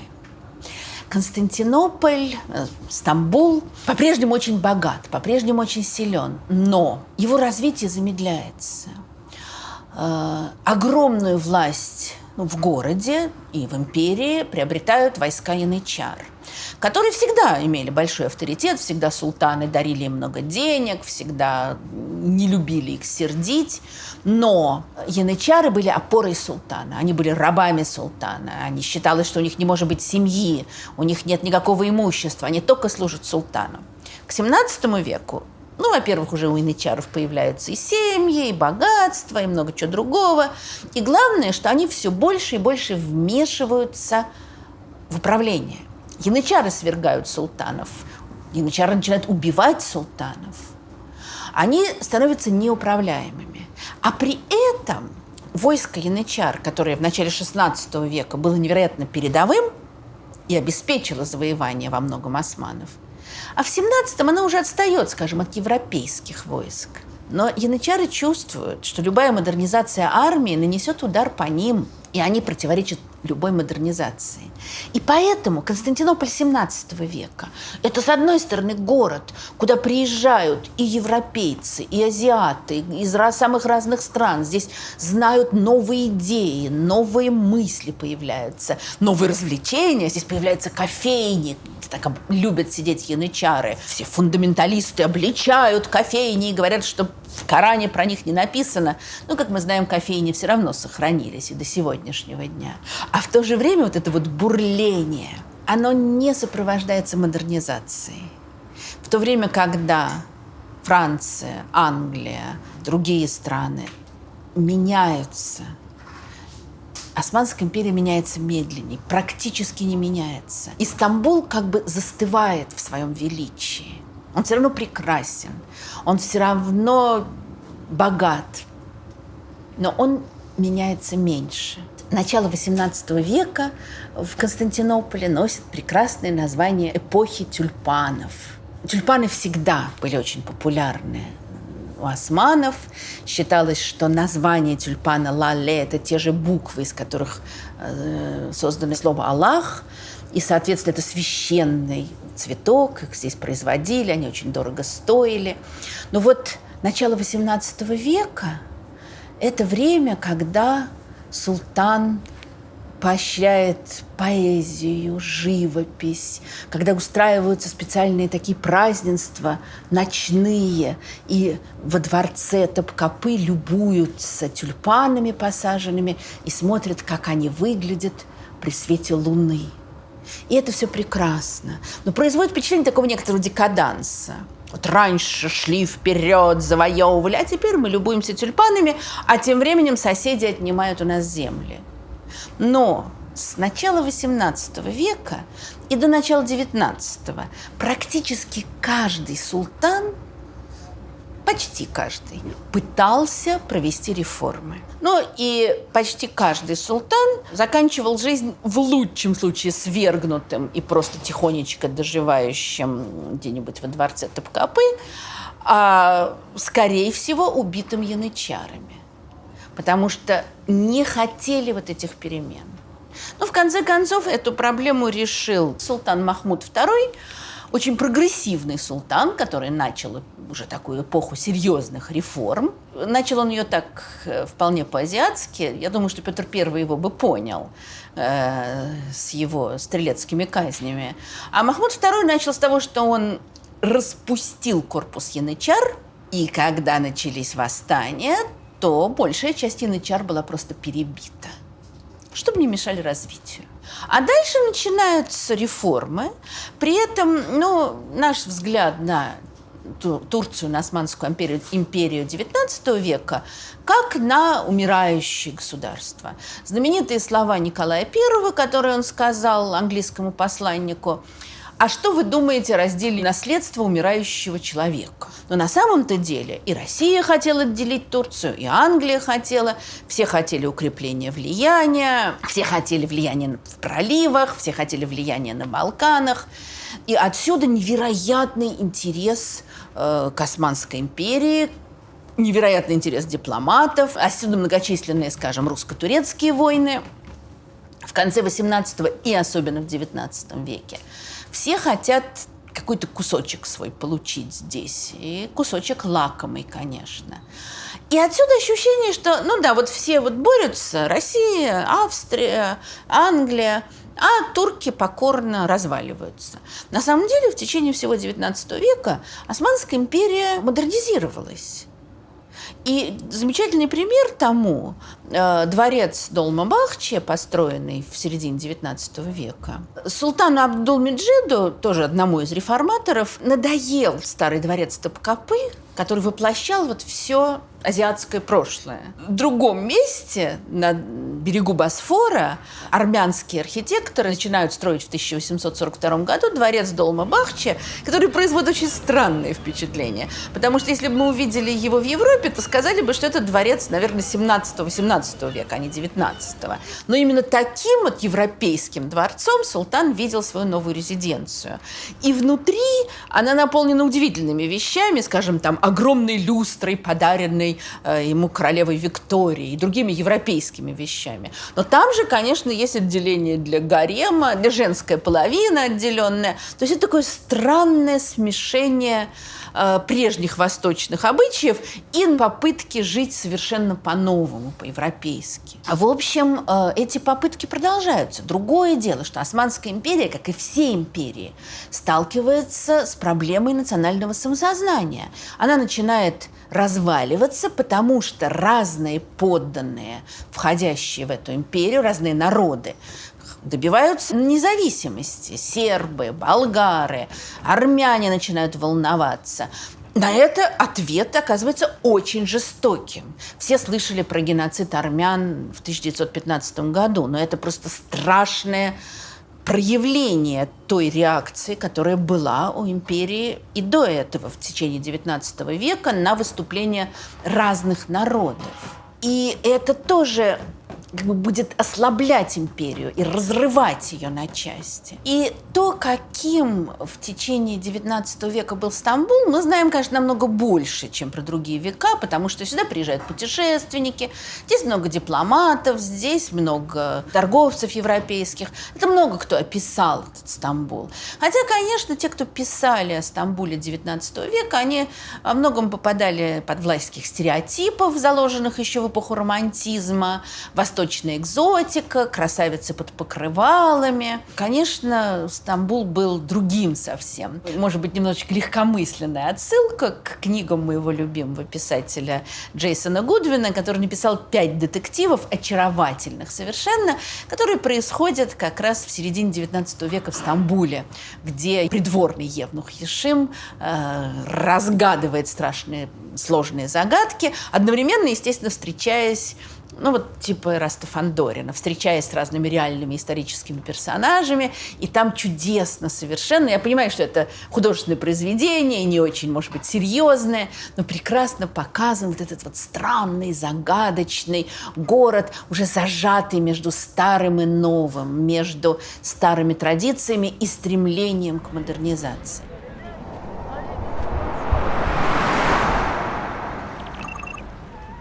Путешественники в XIX веке очень удивлялись, что в Стамбуле кладбище находится прямо среди города. И вот это кладбище тоже рядом с шумной улицей. Но это казалось естественным совершенно. Но это, конечно, непростое кладбище. Здесь находится мавзолей, в котором похоронено несколько последних османских султанов и их родственников. И, естественно, те, кто похоронены рядом, это тоже люди непростые.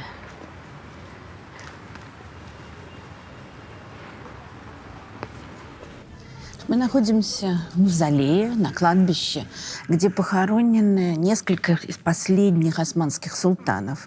Но в течение всего XVIII века османские султаны понимали, что нужно что-то менять, что нужно модернизировать армию, иначе просто всего лишаться, что нужно менять образование, что нужно развивать экономику и так далее и тому подобное. И не забудем, что это время, когда очень много воюет Османская империя с Австрией, с Россией. Мы знаем 2 русско-турецкие войны при Екатерине и множество в течение XIX века. И, в общем, все эти войны очень неудачны для Османской империи. И ясно, что надо менять. Но есть огромное сопротивление духовенства, огромное сопротивление янычар, которые хотят оставаться главным войском, и они-то, собственно, и свергают султанов. И вот в конце XVIII века правит султан Селим III, который очень серьезно относится к идее модернизации. Он начинает создавать школы новые, он очень сильно меняет войско. Интересно, что он вступил на престол в 1789 году, то есть когда во Франции началась революция. Но при этом он еще даже до того, как стал султаном, он переписывался с королем Людовиком XVI, нашел тоже с кем переписываться, просил у него совета, как переделать армию.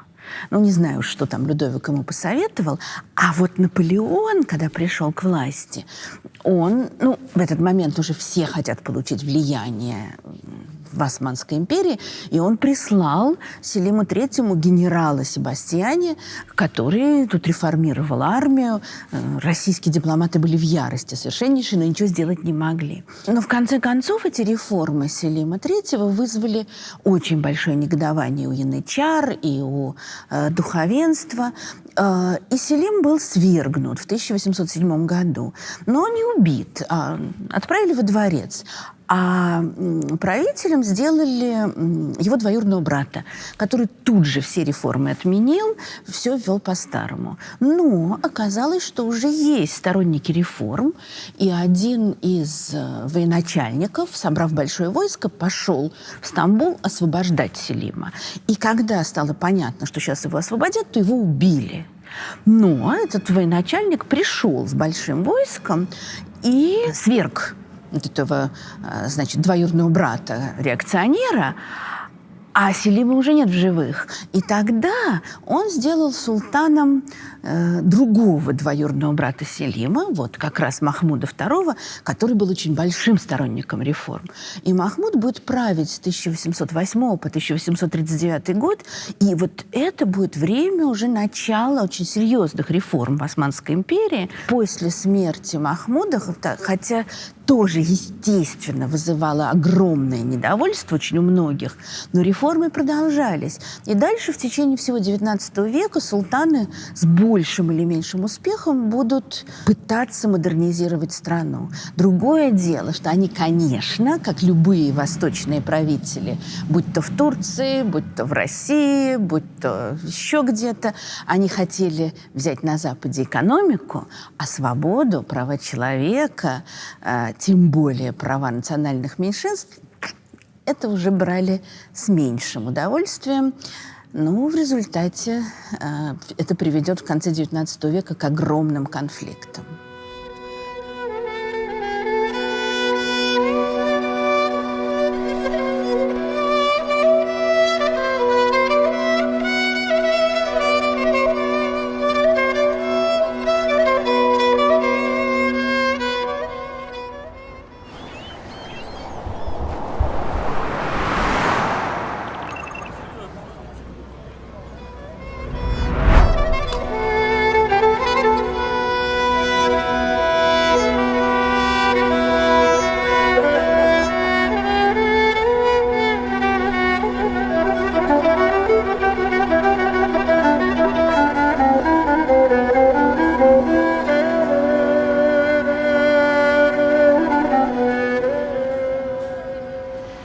Вот он, знаменитый стамбульский вокзал Сиркеджи. К сожалению, уже поезда отсюда не ходят, потому что рядом построили станцию метро. Но когда-то это было важнейшее место для города. Естественно, здесь всех встречает портрет Ататюрка, и это справедливо, потому что Ататюрк огромную роль сыграл в развитии железных дорог в Турции. Но вообще-то железные дороги, и в частности вот эта железная дорога, они развивались еще и до возникновения Турецкой республики, еще и при султанах. В середине 50-х годов, вот после Крымской войны, так же, как Россия поняла, что надо модернизироваться, и Османская империя получила лишнее напоминание, что неплохо бы, и стали строить железные дороги. Первую начали прокладывать между городами Измир и Айден, и это, мне кажется, очень символическим, потому что Айден в древности назывался Траллы. Это то место, откуда родом был один из строителей Святой Софии. Ну, а вот эту железную дорогу, этот вокзал строила восточная компания за право помогать туркам прокладывать железные дороги боролось несколько стран, в частности, Англия и Германия бешеную вели конкуренцию, потому что это не просто строительство, это влияние. В конце концов победила немецкая компания барона Гирша, и был проложен путь для Восточного экспресса. Мы знаем «Восточный экспресс» прежде всего, конечно, по роману «Убийство в Восточном экспрессе». Но вообще-то это была важнейшая железнодорожная линия, которая связывала Константинополь, Стамбул с Европой, с европейскими столицами. И вот отсюда, от этого изысканного здания, построенного в конце XIX века, и стартовал этот знаменитый «Восточный экспресс», когда подавали знак. А вот это зал ожидания. Здесь пассажиры Восточного экспресса ждали его отправления. Может быть, Эркюль Пуаро тоже где-то тут находился. Вот он, этот зал. Конечно, построенный европейскими инженерами по европейской технологии, но, естественно, с таким восточным привкусом. Но это конец XIX века. А дальше рушится Османская империя, республика. И Турецкая республика в 20-30-е годы очень много строит железных дорог. Вот отцом железных дорог турецких был такой интересный и непростой человек, которого звали Бехи Черкин. Он был военным, он был другом Ататюрка. Они вместе сражались в Первую мировую войну. Дальше он много занимался строительством железных дорог. Вот когда в 1934 году Ататюрк, еще не Ататюрк тогда, а Мустафа Кемаль Паша приказал всем туркам завести себе фамилии, то он сам стал Ататюрк, отец турок, а своему другу он посоветовал взять фамилию Эркин, что значит «свободный человек». И он очень много сделал для того, чтобы уже внутри Турции было много дорог, для того, чтобы железнодорожное сообщение развивалось. Это была часть общей модернизации. При этом Бехи-Черкин вызывает такие противоречивые очень оценки. Увы, конечно, как такой националистический офицер, полковником он был в годы Первой мировой войны, ну и так же, как и Ататюрк, он имел отношение к геноциду армян. И это печальная история. В конце 30-х, в 1939 году его сделали послом во Франции. И когда началась Вторая мировая война, то он выдавал паспорта евреям, даже тем, чья связь с Османской империей сомнительна была. И вообще турецкое посольство выдало довольно много паспортов и спасло много жизней. Здесь тоже, как я понимаю, ведутся споры, потому что, с одной стороны, есть те, кто говорят, что вот он конкретно не имел отношения к спасению евреев, что он даже запрещал, а с другой стороны, есть выжившие евреи, которые спаслись именно благодаря турецким паспортам, которые считают, что Бехи-Черкин должен быть объявлен праведником мира. То есть споры продолжаются. Это лишний раз показывает, как неоднозначная история. Вот человек, который один из создателей Турецкой республики, создатель ее, в какой-то мере, ее экономической мощи железных дорог, причастный, замазанный в истории с армянским геноцидом, с непонятным участием в судьбах евреев во Второй мировой войне. В общем, вот человек прямо на таком перекрестке, в узле разных исторических событий. В 50-е годы 20 века в Турции произошла очень интересная перемена. В этот момент, не момент, конечно, а вот в это десятилетие долго выбирали, в чем будет основное развитие транспорта, железные дороги или автобусные линии. И победили автобусные линии. И сегодня в Турции основные внутренние переезды осуществляются на автобусах. И железные дороги, которые до этого считались таким главным признаком прогресса, они стали отступать. А вот то, что уже в 21 веке прекрасный вокзал Сиркеджи был вынужден уступить метрополитену, это тоже признак перемен. Жизнь меняется.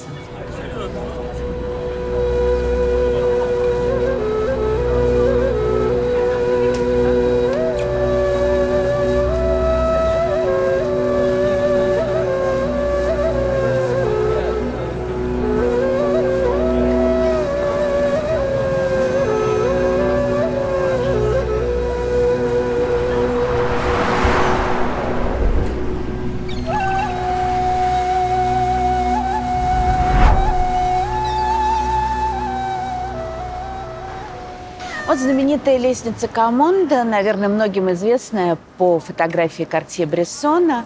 Она была построена в 70-80-е годы XIX века на деньги мощной, разветвленной еврейской семьи Комонда, которая очень много значила в XIX веке для жизни Стамбула и не только Стамбула. Комонда были выходцами из Испании. Когда в 1492 году евреев изгнали из Испании, они переехали в Венецию и долго жили там, а в конце XVIII века перебрались сюда, в Стамбул. Наверное, самым знаменитым представителем этого семейства был Абрахам Соломон Комонда, мощный банкир, который какое-то время просто был банкиром османских султанов, прежде чем здесь банк появился, и огромным влиянием пользовавшийся при дворе, при этом не только османском, так как он был австрийский гражданин, то, например, как представителя австрийской общины в Стамбуле его пригласили на свадьбу императора Франца Иосифа. Он очень много денег вкладывал в Италию, тоже как родину своих предков. И после объединения Италии король Виктор Эммануил сделал его графом. Он стал графом де Комондо. Легенда гласит, что эта лестница была построена для того, чтобы детям из семьи Комондо было проще ходить в школу. Не знаю, правда это или нет, честно говоря. Но вот с конца 60-х годов команда начали перебираться во Францию. Вот дети Абрахама очень его уговаривали, хотели жить в Париже. И в конце концов он переехал. Но, кстати, когда скончался, то похоронили его все-таки здесь, в Стамбуле, где он прожил свою жизнь, где он очень сильно занимался благотворительностью, построил синагогу, помогал общению и много чего другого делал. Но потом постепенно все команды стали отсюда уезжать, и, наверное, им казалось, что они из дикой Турции перебираются в цивилизованную Францию. К сожалению, сегодня семьи Комондо больше нет. Ее последние представители сгинули в конфликтах XX века. Нисим де Комондо был военным летчиком и погиб во время Первой мировой войны, а его сестра Беатрис, ее 2 детей, ее бывший муж, отец этих детей, они все погибли в Освенциме. Ну, а лестница осталась как воспоминание об удивительном разнообразии стамбульской жизни в XIX веке.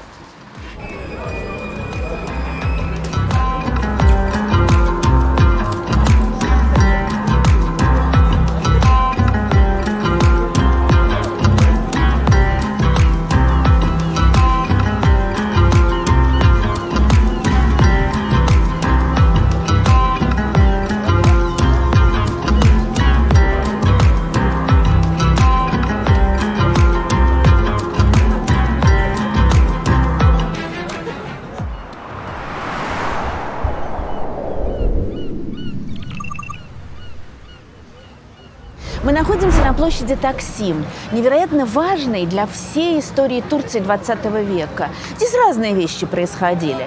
Сейчас Таксим знаменита прежде всего благодаря протестам, которые здесь происходили в 2013 году в защиту парка Гези, на самом деле в защиту светской Турции. Но до этого, в предыдущие десятилетия, здесь тоже много чего происходило. Здесь были проправительственные демонстрации и антиправительственные демонстрации. Здесь расстреляли огромную демонстрацию 1 мая. Здесь был теракт, здесь начинались гей-прайды, которые, правда, тут, конечно, запрещены в Турции. Тут много чего. Это такое удивительное совершенно место. И сзади меня знаменитый памятник, который называется формально памятник республики. На самом деле, конечно, это памятник Мустафе Кемалю Паше, великому Ататюрку, который здесь изображен со своими соратниками, причем даже с 2 сторон.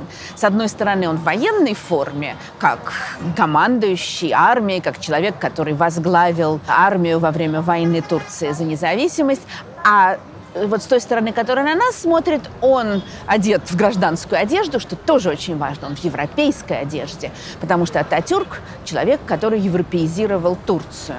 Человек, который совершенно изменил турецкую жизнь. Вот надо сказать, что до того, как я первый раз приехала в Турцию, у меня такое сомнительное было отношение к Ататюрку. Я и сейчас понимаю, что он непростой, конечно, человек, но мне казалось просто диктатор. Еще с Лениным дружил, с советской властью дружил. Противно. Ататюрк, конечно, был диктатор. Ататюрк вел однопартийную систему. Ататюрк арестовывал своих политических противников. Это все было. К Ататюрку, конечно, можно относиться по-разному, по-другому не получается. Но и уже такое навязшее в зубах сравнение Ататюрка с Петром Первым, в общем, в какой-то мере работает. Действительно, диктаторскими мерами, жесткими, но он совершил невероятный прорыв.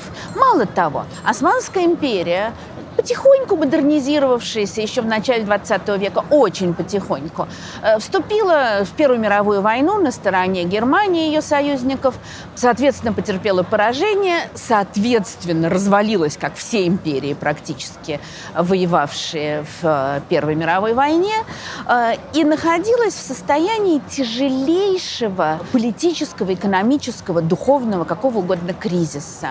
В 18 году Стамбул, Константинополь, как любили говорить представители европейских держав, был занят войсками Франции, Англии, затем еще Италии.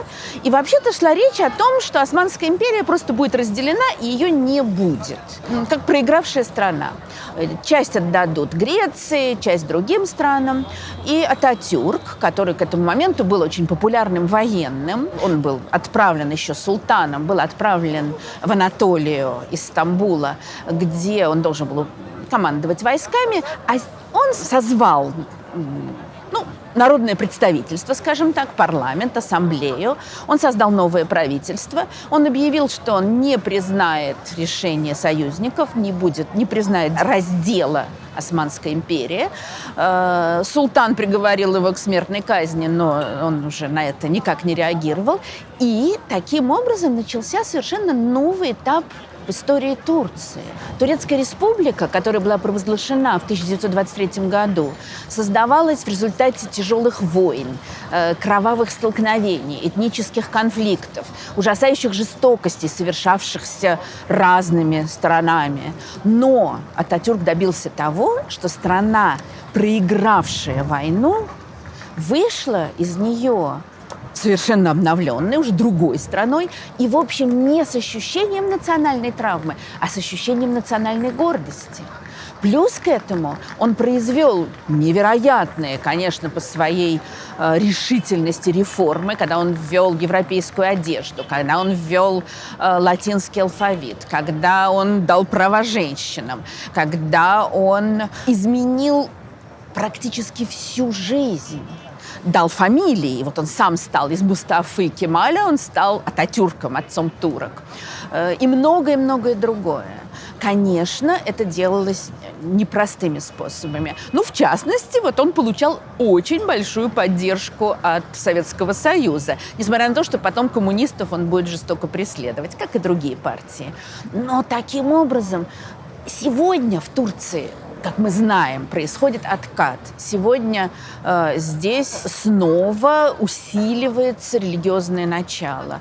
Но все равно здесь по-прежнему светские законы, здесь по-прежнему религиозная жизнь отделена от жизни государства. Это заслуга Ататюрка, диктатора, жесткого правителя, но это его заслуга. Вот этот вот странный памятник, к которому имеет смысл подойти и посмотреть, он как раз показывает вот эту, в частности, он показывает историю связи Ататюрка с советским правительством, потому что за Ататюрком стоят его соратники турецкие, и стоят два представителя советского государства.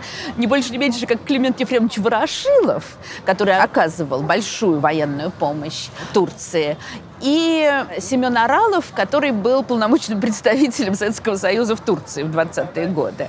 Вот давайте попробуем подойти и поискать их. Насколько я знаю, они должны быть в фуражках.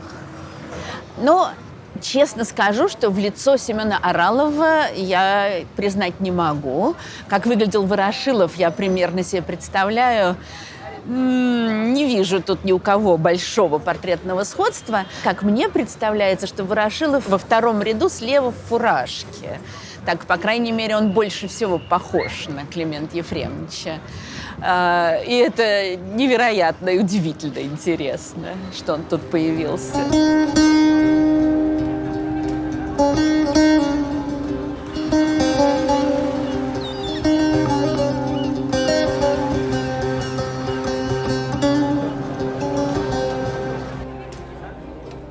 А вот кто не был в Именёню и не ел балык-экмек, тот, считай, в Стамбуле не был. Балык-экмек – это классные бутерброды с рыбой. Рыбу ловят прямо вот в море, барабульку, жарят на корабликах и тут же продают. А самые разные люди, и туристы, и местные, покупают, едят ее и веселятся. И это самый класс в Стамбуле.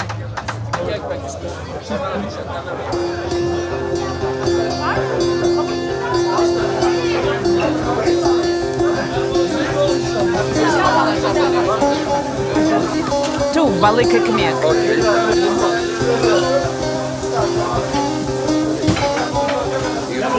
Да, вот она рыбка с салатом, на хлебе. Такой классный стамбульский бутерброд. Самая замечательная еда в Стамбуле. Конечно, если ее есть вот здесь, в Именёню, на берегу Золотого Рога, в антисанитарных условиях, вот это класс.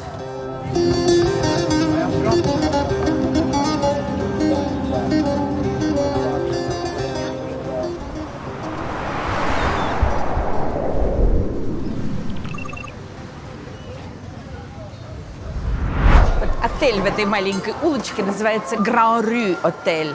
Это воспоминание, конечно, о том времени, когда та улица, на которую мы выходим, называлась Grand Rue de Pera. Главная большая улица Перы. Главная светская улица. Ну, принято говорить, что это здешний Арбат. Но я думаю, в 19 веке это скорее был здешний Невский проспект, скажем так. Пера и Галата – это были места, где с давних-давних времен, еще с раннего Средневековья, жили иностранцы.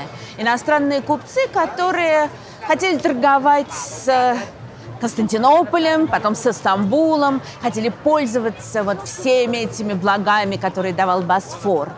И есть даже версия, очевидно, слово «пера» как раз значит как бы за границей, снаружи. То есть здесь селились те, кто не жили внутри, в самом городе. И тут, ну вот в 17 веке знаменитый турецкий историк Эвлия Челеби оставил такое описание того, что здесь происходит. Здесь самые разные люди. Интересно, что в 17 веке он пишет, что одеты они в основном в алжирскую одежду, то есть, очевидно, восточную, потому что, пишет он, они прежде всего арабы или мавры. А вот уже в 19 веке это прежде всего европейское место. И если посмотреть вот на эти совершенно потрясающие дома, которые здесь снаружи, то ты, вот, не зная, что это Стамбул, ты не поймешь, что это Стамбул. На этой улице были все основные посольства. Ну, сегодня это не посольство, а консульство, но, кстати, они здесь сохраняются. Тут все видят первый этаж с этими модными магазинами дурацкими. И сегодня это как бы главная шопинговая улица, что неправильно, потому что в нескольких километрах отсюда, в каком-нибудь Нишанташе, можно те же самые вещи купить намного дешевле, чем здесь. Но это как водится. А самое это интересное, здесь вот тут вот на верхних этажах удивительные совершенно украшения, лепнина, балконы и многое-многое другое. Еще одна вещь – это интеллектуальная улица, а не только улица шопинга. Вот, старые книги продаются, книжные магазины тут потрясающие, причем именно с английскими книгами. Здесь есть парочка книжных магазинов, в которых совершенно восхитительный набор книг. Эта часть всегда жила совершенно своей особой жизнью, не похожей на ту, которая происходила там вот на другом берегу Золотого Рога, хотя это совсем рядом. Здесь были свои интриги политические, ну или просто мелкие, естественно, как всегда бывает в таком маленьком сообществе. Были дамы совершенно европейские, и, конечно, это вызывало очень большое удивление у обитателей, скажем, османской части. Смотришь на этот дом, и ощущение, что ты видишь какую-то крепость эпохи Возрождения итальянскую. Но, однако, это мы находимся в Стамбуле по-прежнему. А там в глубине совершенно потрясающая католическая церковь, что тоже, конечно, большая редкость для Стамбула. Но так как здесь были иностранцы, то церковь действовала, и, насколько я понимаю, она действует и сейчас.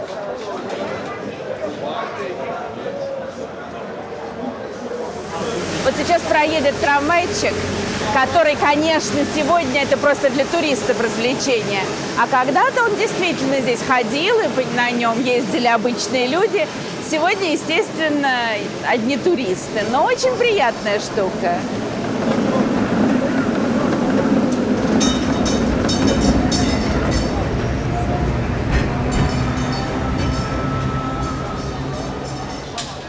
А эти продавцы мороженого? Здесь, конечно, из всего делают шоу.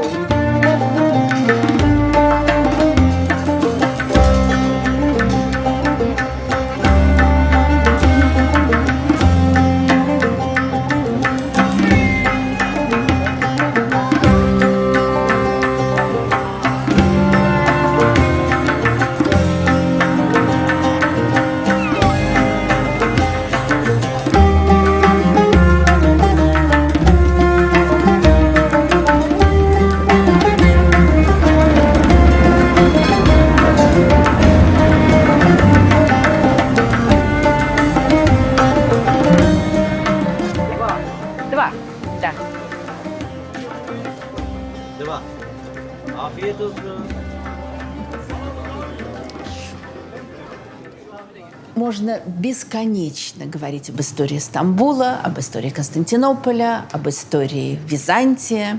И я не сомневаюсь, что мы будем возвращаться к этому городу, к его истории снова и снова и снова. Огромное спасибо всем тем, кто помог нам записать этот урок. Спасибо нашим патронам на Патреоне, спасибо нашим спонсорам на Ютубе. Я счастлива, что могла рассказывать об истории этого города на фоне Святой Софии. И, конечно, мы ждем ваших откликов. Естественно, мы волнуемся, как вам наш урок в новом формате, как вам наши съемки в поле. Что вы по этому поводу думаете? И, конечно, интересно, куда еще вы хотели бы нас отправить? О каком еще городе нам снять передачу в поле? Ждем ваших отзывов. Конечно, рассчитываем, надеемся на доброжелательные отклики, но критику обязательно прочитаем с большим интересом. Счастливо!